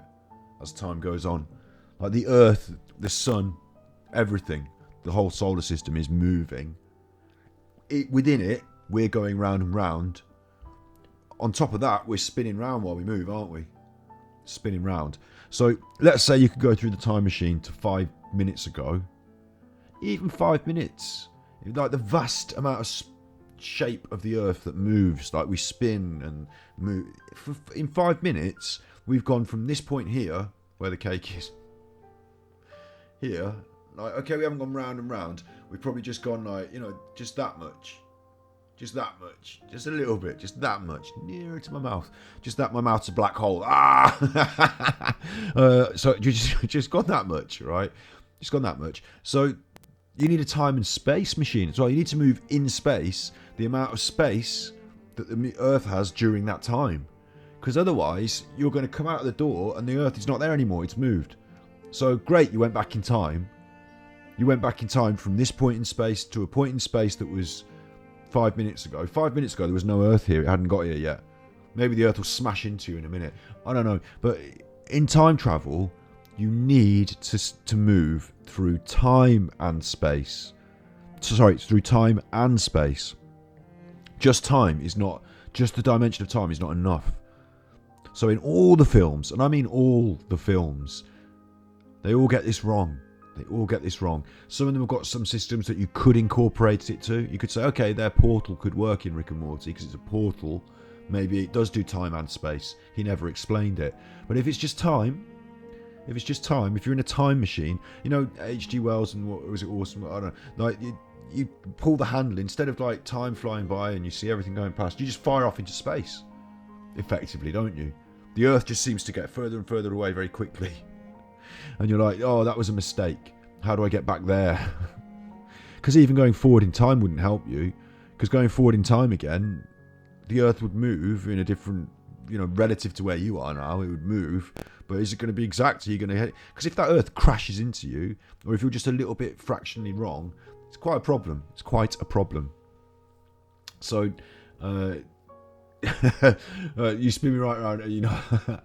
I like that song as well. We all like a bit of that. Is he dead now, Pete, whatever his name was? Is he dead now? We're gonna have to find that out. I can't leave that off the top of my head. Pete Burns. Can't leave that off the top of my head. Pete Burns. He is dead, isn't he? Was a singer. Yeah. The band's name was Dead or Alive, so shouldn't joke. But was a singer, yeah, poor Pete Burns. Although he had a good time, didn't he? They. She? Pete. Is it, I mean, do you still say Pete? Therefore, he. Or is it Pete? Look, this is taking enough of my time. That's Pete Burns. That's Link. We're talking mental health history. And we were saying how bad time travel was.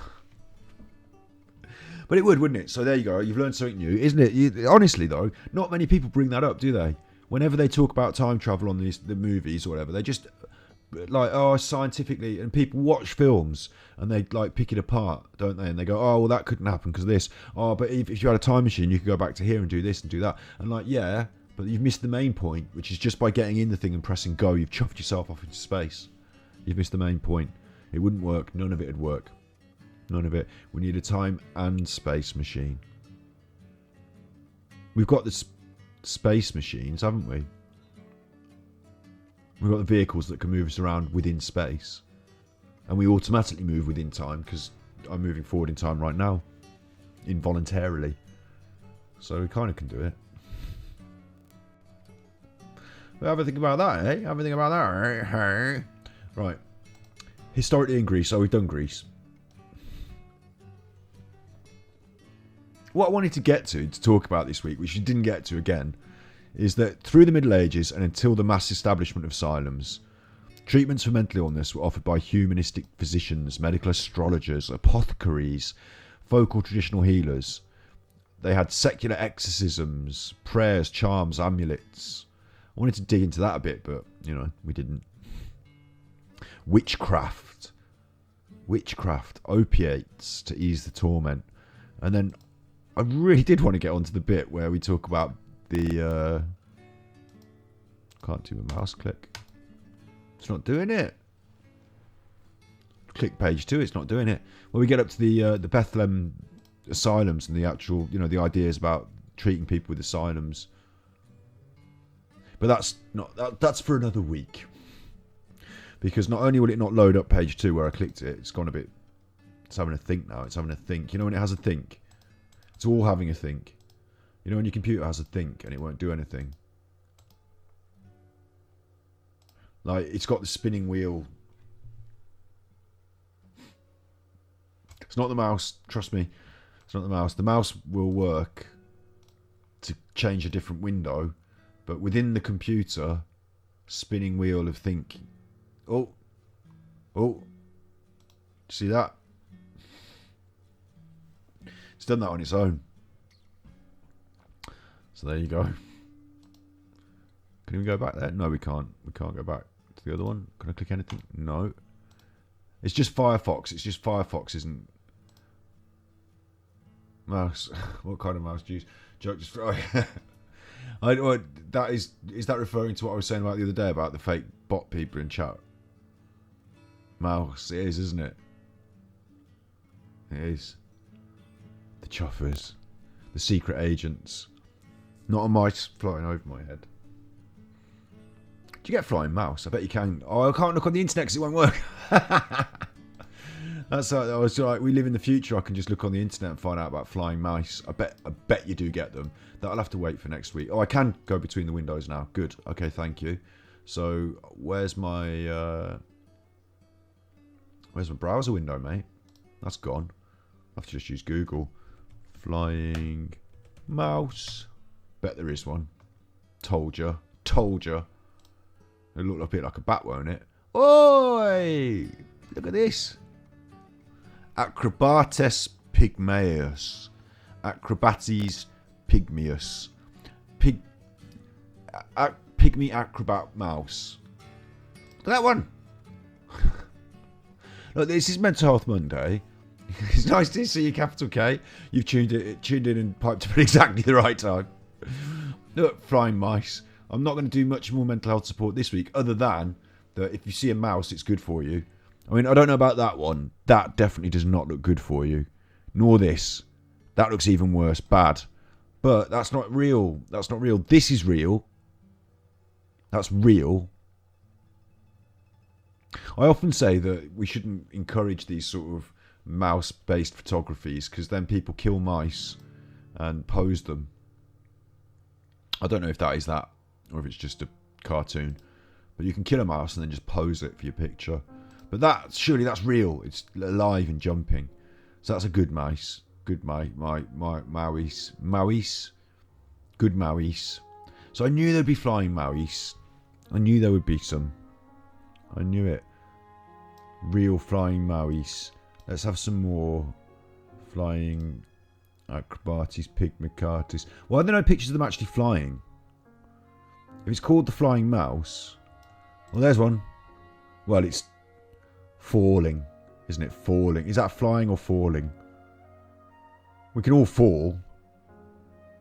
We can all fall. That's on YouTube. I think it might be I don't want to look at it just in case. We can all fall. It's not about fall. It's not a controlled fall, is it? Controlled falling mouse. It's one of these, isn't it? That's what we're looking at. That's what we're looking for. One of them. Flying mouse, like a flying squirrel. There you go. Look, that exactly like I said. You can get them dead and you can take the picture. You know that one's dead. Encyclopedia of Life. There's irony for you. You know that one's dead. Stuffed mouse. The old taxidermy mouse. And that one.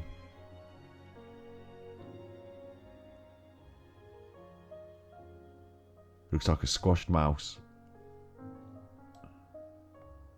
Stylish falling. Falling with style. Stylish falling mouse. We can all be stylishly falling. This is got to at least have a flap. I mean, a flap. I didn't mean a cat flap. I meant a mouse or a mouse. I've got to at least be able to flap, haven't you? If you're going to be a flying mouse, gliding mouse, maybe gliding mouse. So lots of, and again, there's one Wikimedia file photo. Now that's a file photo. It's not been photographed in action. That's dead as well. Dead and stuffed. That's the way they do it. That's the way they like it. Bit horrible. Dead stuffed mice. We're looking. Going to ask if tax day. Yes. Yes, it's anti-vegan. Yes. It is, honestly, it's not vegan. I'll tell you why. Because think of it in a different way. Right? Think of it in a different way. When my nan died,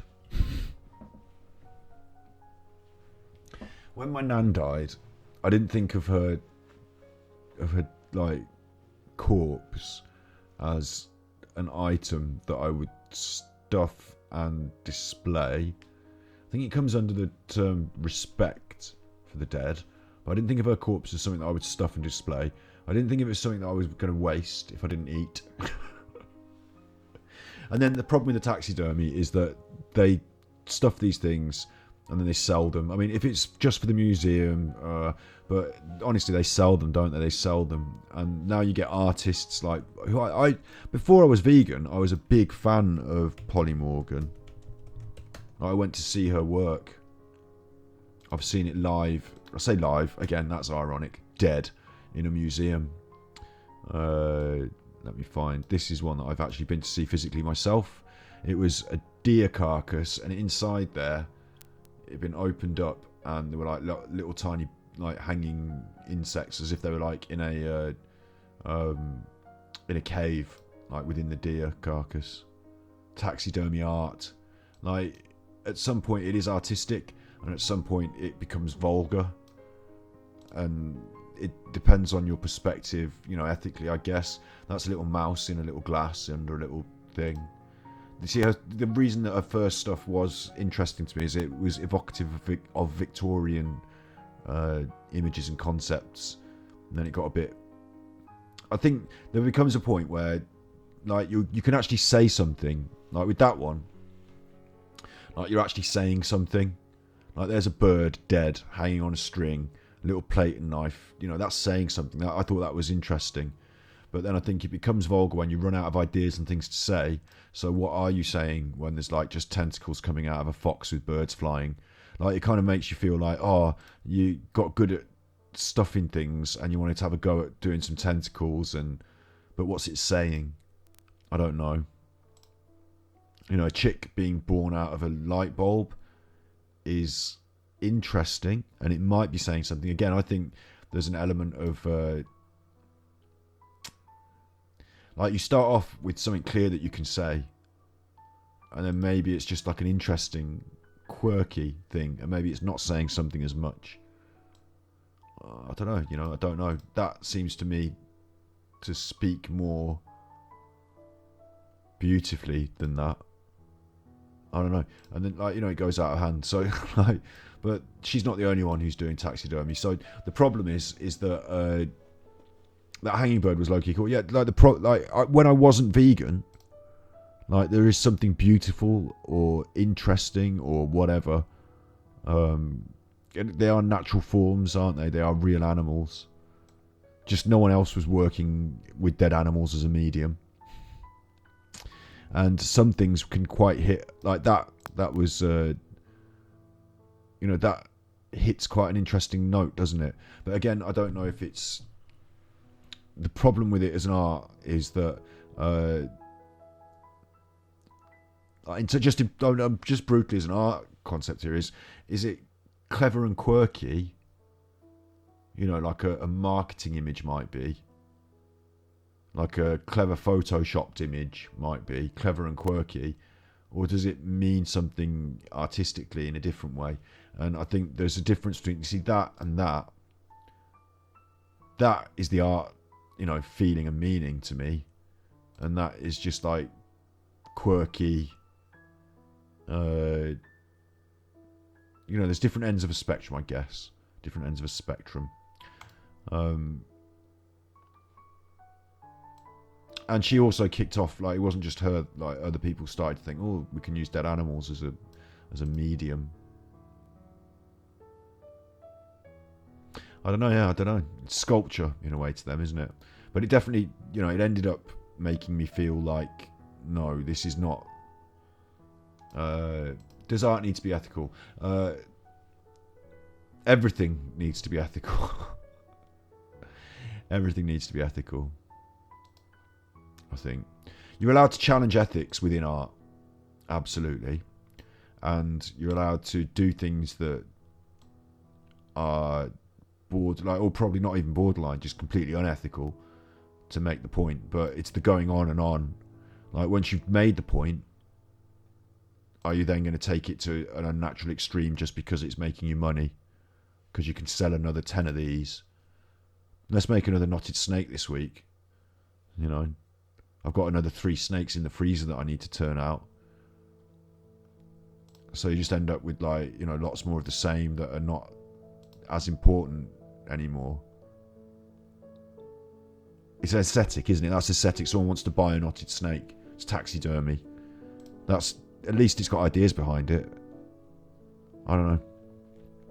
Should it be ethical? I think everything does need to be ethical, but yeah. So that's the problem with taxidermy in general, is that it creates a market for dead animals, and then there's a market for dead animals, and that's not vegan.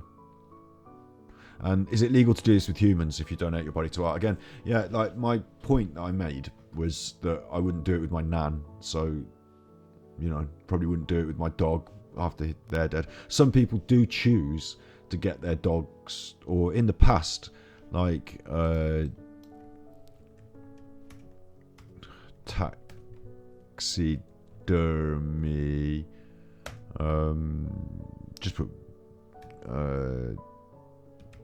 beloved dog. See, now look, because of Polly Morgan and that whole thing, now you're getting, and this is not Mental Health Monday anymore, but Etsy, I'll just accept. Look, now you're getting people on Etsy just doing it with mice. With a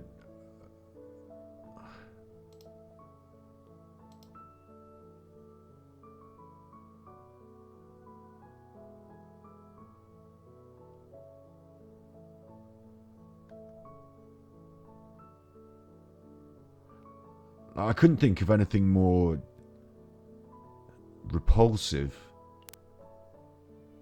I mean, I can think of things more repulsive, but that's quite repulsive. It's not just a bit that, the religious aspect, it seems unnecessary. I don't know why you would need, like, what is it about the mouse that requires the satirical religious edge? Is the Pope quite rodentine? It's clearly supposed to be the Pope, isn't it? But the Pope's not got anything to do with mice, so it doesn't mean, like, it's not like clever and quirky, and it's not artistic. It's just like, I've got a dead mouse, this one's the Pope. It's like Action Mouse, except with a real dead mouse. It won't just be that one, there'll be loads of them.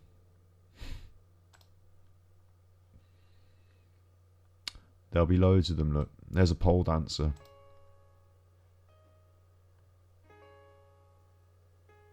£80. Again, I'm in the wrong game here, aren't I? I could be... Like, that's just so tasteless. My cat bought me a mouse head. Never thought to dress it up, yeah. Sell it on eBay. Look at it.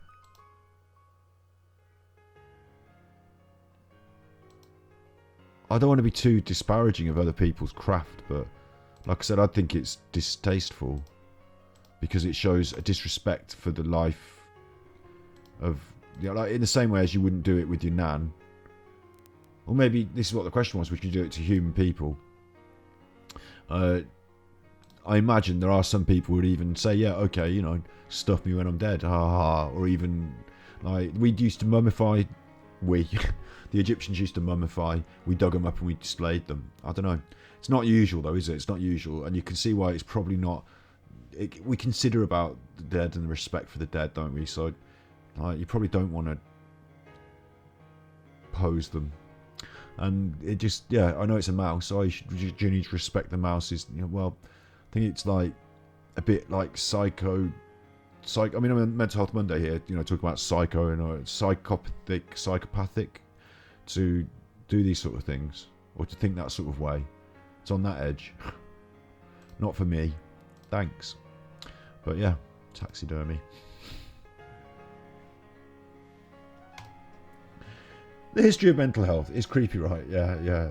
It's a real mousey, yeah. Yeah, it's a real mousey. Oh yeah. Yeah, it's creepy, yeah. Yeah. And that's not what I want to finish on Mental Health Monday. Mental Health Monday, what we looked at today is that...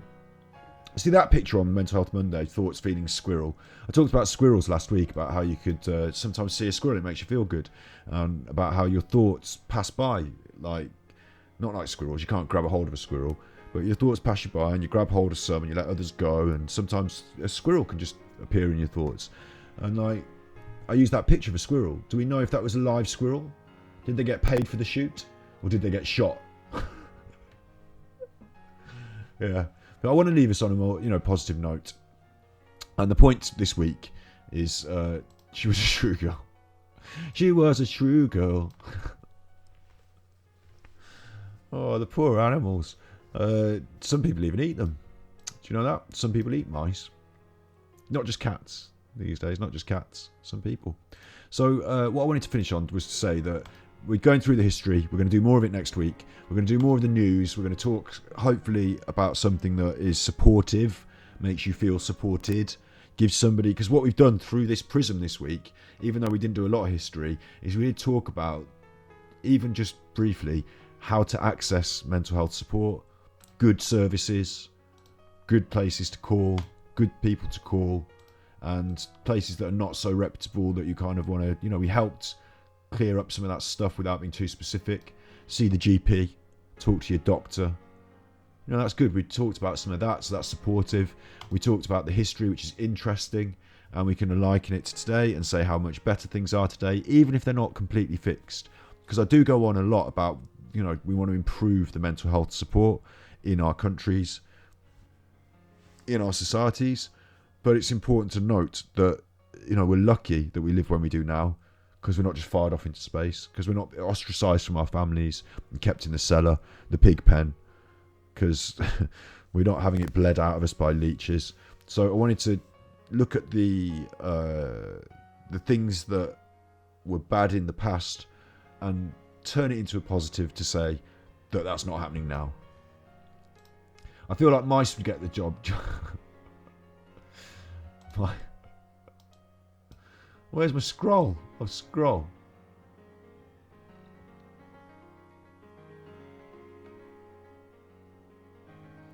I guess when we talk about respect for the dead, it's okay, but they're dead, so the respect is for them or the comfortability of others. I feel like mice will get the job done.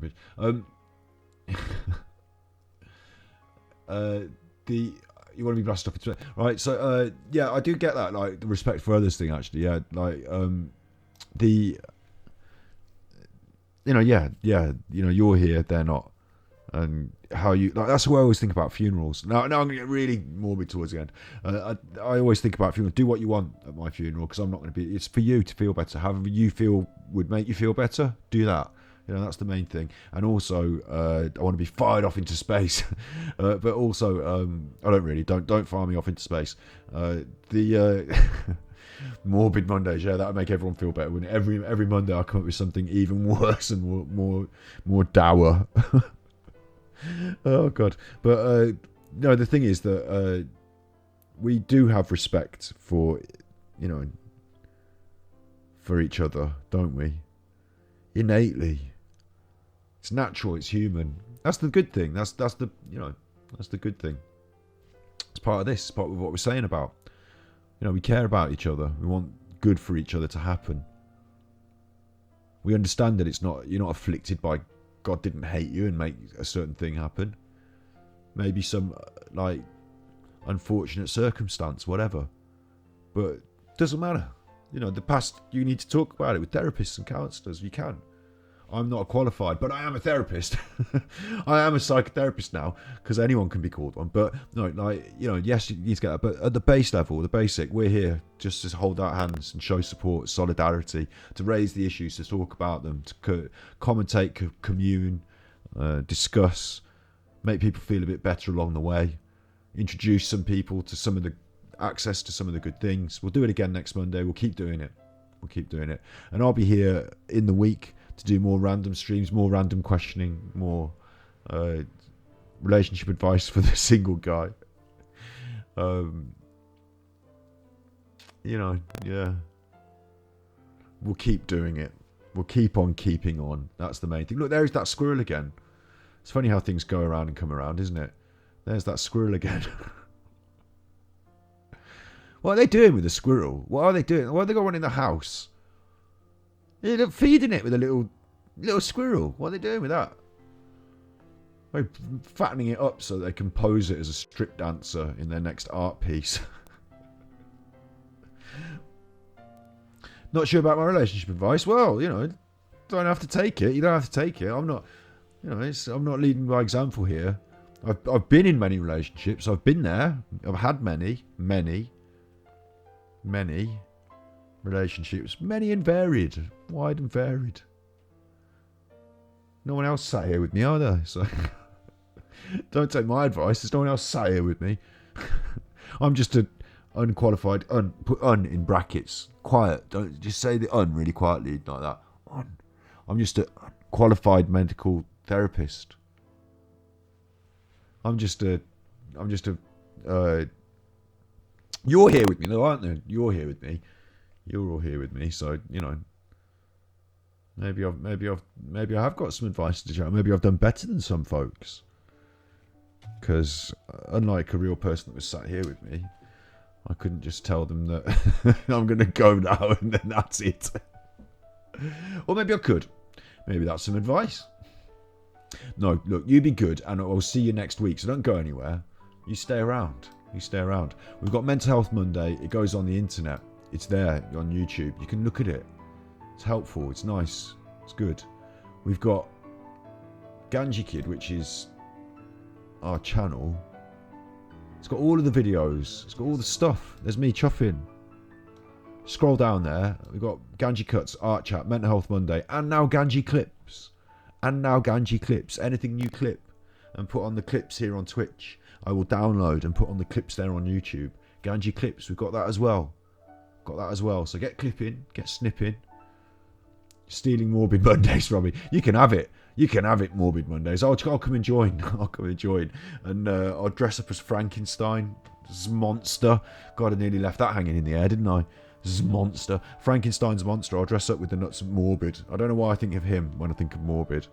He's the person I think of the most morbid. He's probably not the most morbid. He's probably quite chilled out and has a bit of fun, doesn't he?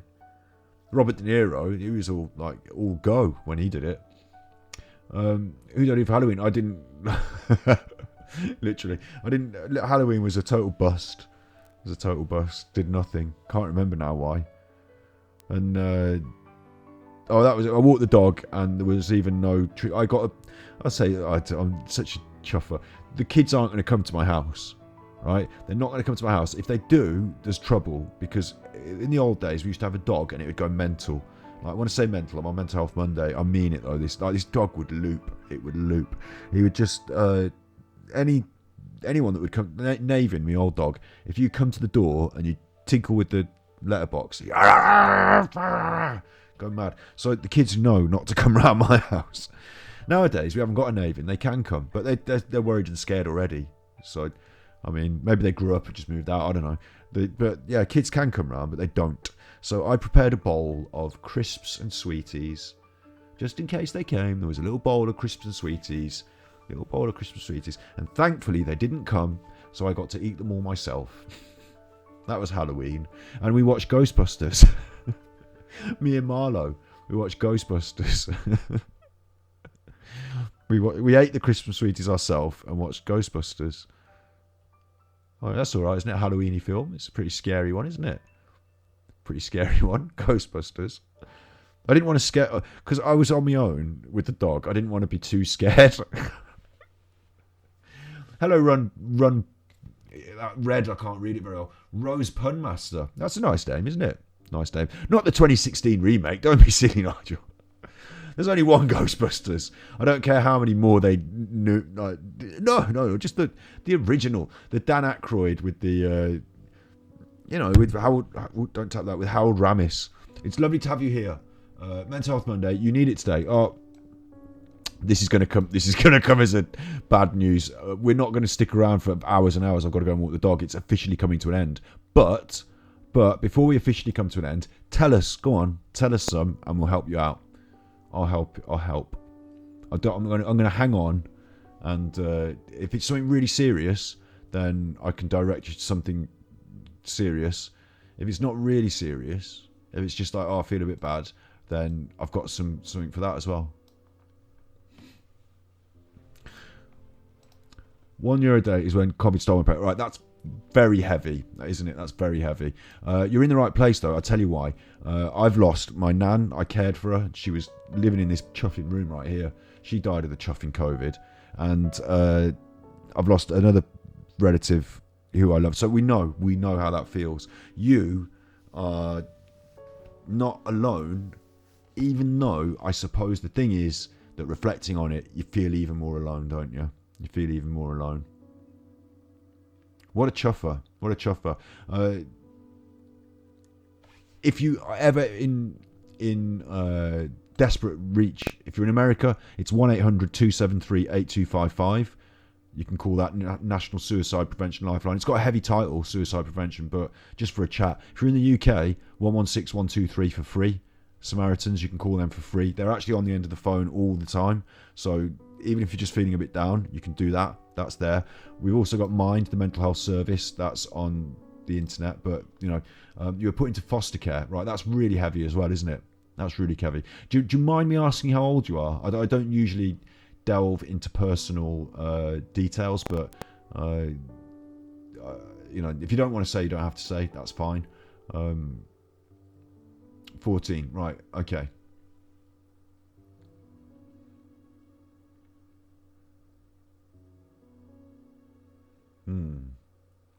So things are really.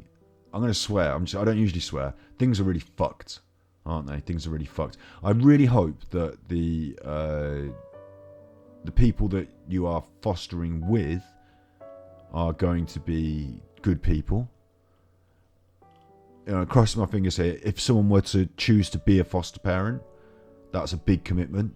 So I hope that they are going into that with the right reasons. You would hope they were. I think you're in a care home. Okay, so the people that are around you that are working there or whatever, they are doing it because they care. So that's a good start. It's better than being on the street. It's a good start. You are going to see your sister again in the future. You will gain agency over your life. So, things are fucked, yeah? It's not the first time things will get fucked. It's not the last time things will get fucked. It's going to be hard. It's absolutely going to be hard going. What you need to absolutely always keep in your head here is that if you're going through it, you're moving forward. If you're going through hell, keep going. If you're going through hell, keep going. Because there will be better days on the other side. That is it's part of the cycle, the wave cycle of life. Things feel terrible because they are bad, and it's right that you should feel these negative feelings are caused by these things happening in life. You're having the correct response. Talk to people about it. Absolutely here, good. Talk to the people that are in the, talk out. Don't never be afraid to say, I'm feeling bad about this. I'm sure that the other people you're around will also feel, will allow this. Stop crying. You're not the only one in care. That's not good, is it? That's not good. That's not good. I would have hoped that they'd be nicer than that. I'd have hoped they'd be nicer than that. So you and I both know that that's not the correct response that they're giving you. You're giving the correct response. You are giving the correct response. You're in the right. To cry is accept. Okay, Ireland, cool. To cry is correct. Absolutely. So you know that we know that that's correct. Yeah, you know it's correct. I know it's correct. Those people that are saying it's wrong, they're wrong. We got that. The wider point, I'm not going to be able to fix the things in your life from like a chat right here now. Okay, there are going to be things in your life that you're going to need to talk about and deal with over a long period of time. Developing friendships is important. Learning to trust is difficult. In the coming years, you will gain agency of your life. This is something to it's like a seed of hope that needs to grow within you. Okay, you've been through. If you're still going through this, I imagine last year was harder than it was this year. Harder in a way, I hope. Oh, my batteries. I'm changing my battery. Don't worry. I'm still here. I'm just changing my battery. I'm still here. I'm not going anywhere. I'm changing my battery. Chuffing. Good time for the battery to go, isn't it? You chuffer. The battery went. It's coming back. It's important to remember you've been through really hard times, so that means you're capable of going through hard times. It means you're capable of getting through and moving forward. And you're young, which means there's more to come in life. It means that. Let me just see. Am I network error? 1 2 check. Network error. Yeah, I think we're working, aren't we? 1 2 check. We're working. Network error. Yeah, I think we're working. This wouldn't happen in real life counselling, would it? Network error. Yeah, I think we're working. This wouldn't happen in real life counselling, would it? We are working. So you need to remember that you're getting through. It's hard, and it's going to be hard, and life is tough, and so are you. Okay, and if you can get through 5 minutes of the dark time, 10 minutes of the dark times, then you can get through another 5-10 minutes. You've already done that. I already know you've done that, so you've already gone through like really hardest times. Explaining to your sister, yeah, that's going to be horrific as well. Yeah, like they're going to be really difficult times, but you are doing it. You are like, it's almost a success story that you've got this far. It's almost a success story, and you have the agency approaching. At the moment, you're not being given all the tools and the choices, but in a couple of years, you are going to become your own free choosing adult. You're going to get to go your own way. Be right back. Don't worry. I will keep talking, and it will be here recorded on this, and you'll be able to find it on Mental Health Monday, on ganjikidd on YouTube. You'll be able to find it recorded. So I'm always here on the internet. So I'll keep talking. The future that's coming for you is the ability to make choices to shape and guide your sister's future as well. Those opportunities are coming for you. Those opportunities are coming for you. So you need to hold on to that guiding hope. While things are going on around you, while the world is losing its head and blaming it on you, you need to be able to, you will be able to grab hold of the things that you can grab hold of in you, the strengths that you have that's taken you thus far, because you're going to be shaping that future. It's going to be a question of choosing your path. Maybe school is going to be really difficult. Maybe you're not going to feel like doing the exams, but they're going to give you the opportunities. They're going to open up the doors for you in the future. So you're going to have something you can focus towards, something you can work on. You're going to have people around you, good and bad. Yeah, absolutely. And you've lost something that can't be replaced. So we're not going to replace it. But for you, and I'm specifically talking to you now, you know that for your sister, you're going to have to carry that torch. You know that, don't you? So it's double hard for a 14-year-old. Double hard. But yeah, should I bring up the poem? It's good for them. They'll love it. This is if, and it's not going to solve all your problems. But throughout your life, you're going to be tested and challenged. And if you can keep your head when all about you are losing theirs and blaming it on you, if you can trust yourself when everyone doubts you, but you can make allowance for the fact that, you might not always be right. If you can wait, but don't be tired by waiting. If you can be patient, and people are going to talk bad about you, and they're going to say bad things, and you be able to put up a bit of a tough, thick skin. You've got to be able to let these things slide. Don't look too good. Don't try and be the best, and don't try and be flash, because it's going to make them hate. But if you can dream and not make dreams your master, if you've got things that you want to aim towards, but you can do the day-to-day things that get you through the day. If you can meet with triumph and disaster, and you've met with disaster already, you've seen the face of disaster, it's an imposter. The triumphs and the disasters are imposters. They're imposters. Everything will pass. Everything will pass. You want to give them a hug? Yeah, I'm trying to do my best to give them a psychological hug. I agree.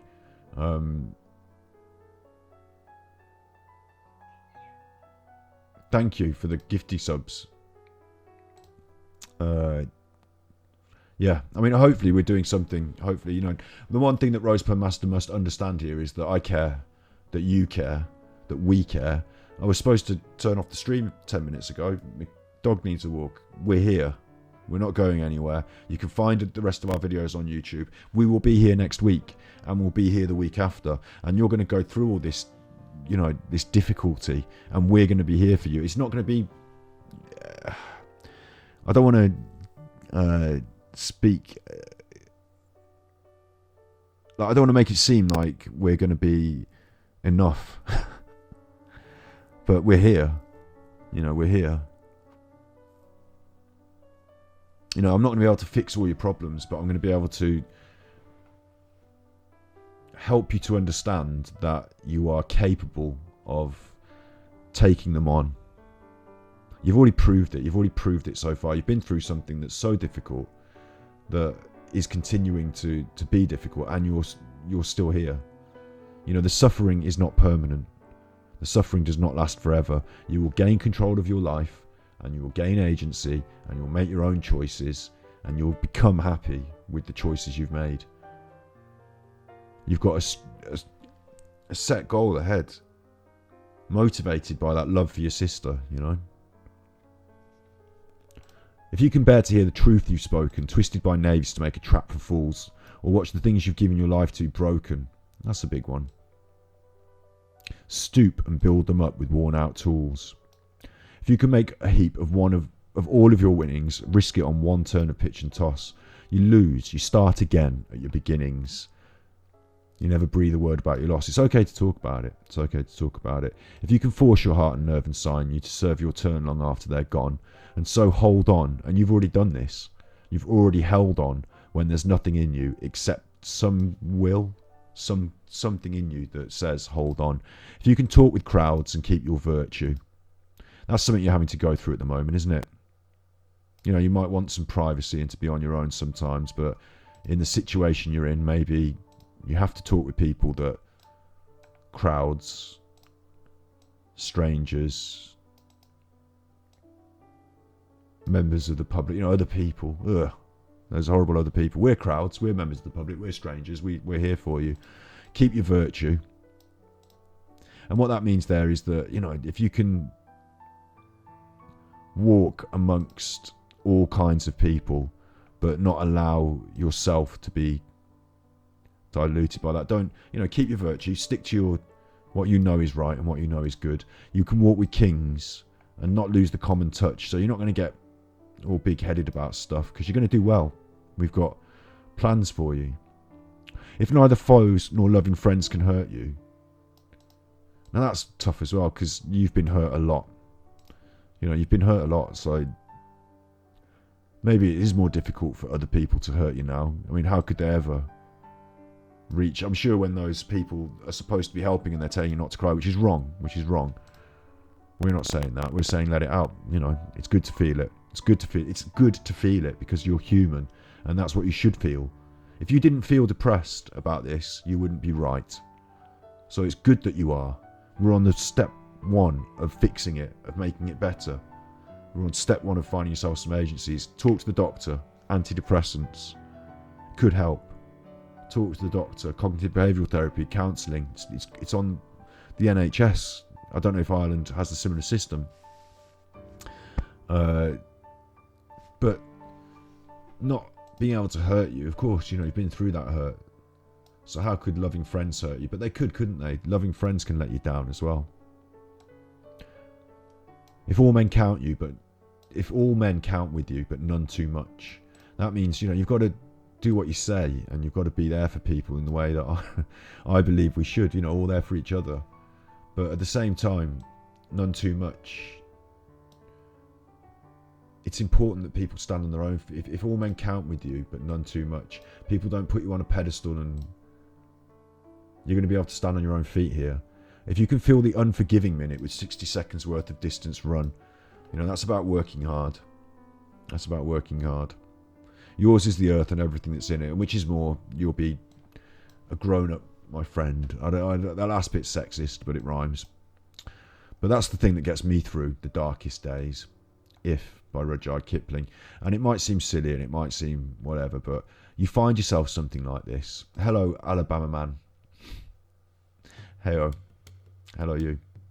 Having a bit of a little serious end to Mental Health Monday, because we've had a friend who is telling us about some problems in their life, and we're offering some lines of support. The main one that I offer is mind.org, because I'm going to close up the stream in a minute. I can't. One of the things I wanted to make clear was that I'm not going to promise to be the oracle of, I can't fix all the problems. I can be more of a portal to the, to the bigger fixes. Mind is there. You can peruse their website. There's lots of interesting things that might help you to think differently about mental health. That's there. Lifeline in the US. Samaritans will be the UK for you in Ireland. 116123 for free. Anytime that is, if you just want to talk about it with someone physically talking. And they're good people. I know they're good people. I know someone that does that volunteers for Samaritans. They go and sit in a room with other people, and the phones, it's not like a big call centre. It's a little, like a community centre place. There's phones, and they just answer the phone. They just talk. They're a nice person. I trust them. Yeah, that's available. The cat is meowing to go out. So my cat needs to go out as well as my dog now. So this is where pressure is starting to come to me, because I have to deal with the animals. I think you're getting a lot of good advice in chat here as well. You're getting a lot of good advice in chat. So there's that. Snippy Snips is good. I trust them. And mind.org, Lifeline, Samaritans, they're the main places. And come back to us week on week. We'll be here. Follow us on YouTube. We'll talk to you and try and provide some positive support. I do a bit of comedy. I do a bit of messing about, chuffing about. I make videos about all sorts of stuff. But every Monday is Mental Health Monday here. But not every Monday. That's not going to be how it works for you. It's not going to be like, oh wait, I'll leave that till Monday. I won't feel sad till Monday. So I do, I want to make it clear what I can and can't do. But what I think the most important thing that you should feel from this is that people do care. There are people out there that do care, and you feel like you've been left alone. That's the worst part of it. But the truth is that you've not. In actual fact, through this process, you're going to discover that you've got people who will walk beside you for, with, and through whatever is to come. You have those people around you. You will have those people around you. You'll find your sister. You'll become young adults, and it will be up to you to make your choices. That is something that will, if you can hold on, it will come. It's your destiny. It's your destiny. I hope that's been of some help. It's quite important. I did realise that sometimes these things would come up on Mental Health Monday, and as yet, we have not dealt directly with something like that. But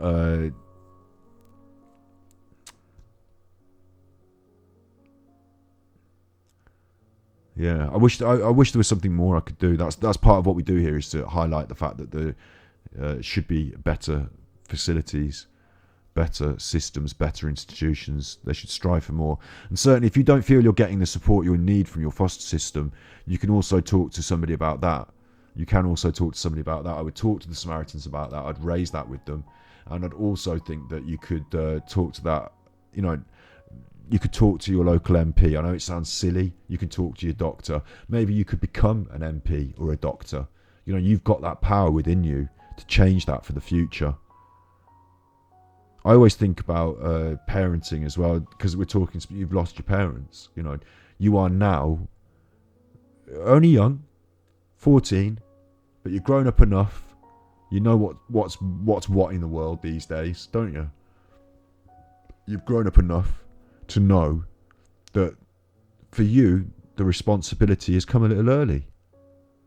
But you one day will be a parent to somebody else. That joy will be shared for you in future in different ways. So maybe this is going to give you a perspective that others don't have, that is actually the rocket fuel for you to become something more, something greater. Maybe you can help people in the future in ways that... Sorry, cat. You gonna go out there?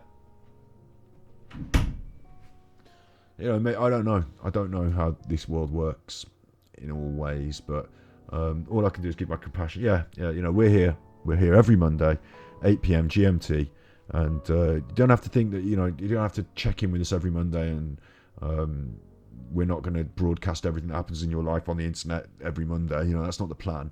But just know that we're here. You can talk to these people, you can talk to us, and you can talk to these people. So there is something here. It's not all doom and gloom. And with that, I do have to go and let that cat out the front door and walk the dog. And you will be in my thoughts. It's impossible to. There's no way I can quantify that. I can't. It won't do anything like physical in the world, but I'll be thinking about you. I'll be worried about you, and I care about you. So maybe it does do something. Maybe it does do something. Maybe just the fact that that does something. And you will find in this life that there are good people and bad people in all places, all walks of life. There are good people and bad people, but there will be people that have your best interests at heart. You will find them. And when you do,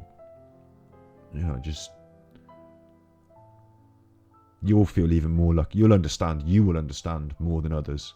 So isn't that, I know it sounds silly, like that's a good thing. Oh, it's a good thing. It's not a good thing.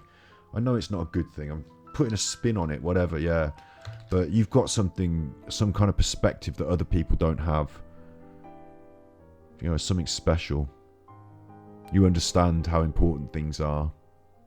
And for that reason, you'll never give up. You'll never give up. For that reason, you talk about fighting's a funny thing. Violence is not good, is it? But, you're a fighter, aren't you? You've been through the war, come out the other side, still in the combat zones. It's making you strong. You're like a warrior, and for that reason, you'll never give up. You haven't come here to talk on this Mental Health Monday because you're a weak person. You haven't come here to talk on that because you're weak. That's strength to name it, to type it, to state it, to talk about it, to bring it up. You know, that's strength, isn't it? So I think you're showing the important characteristics. Yeah, I think you're showing the important characteristics of a survivor, of a warrior. Celtic warriors, aren't they, the Irish? Warrior, a warrior. Like, honestly, I'm not just messing about here. Like a warrior nation. When you go back in history, you know, you've got a destiny.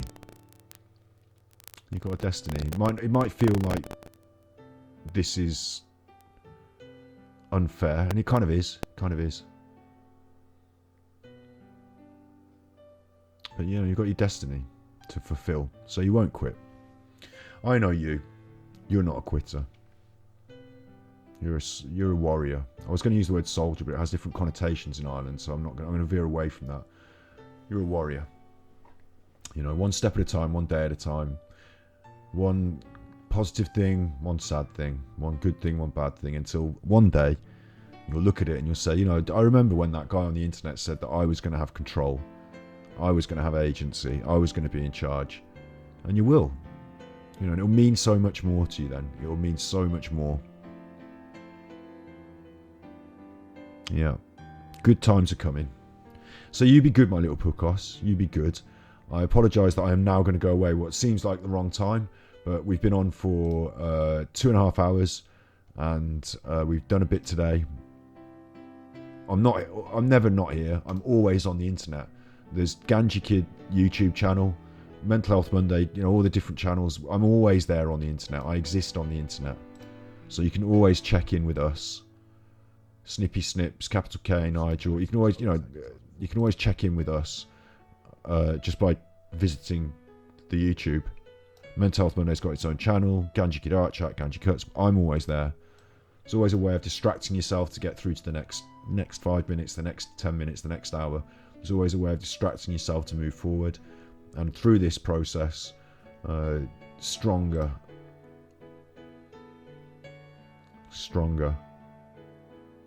with a perspective on life that can only be gained through going through that process.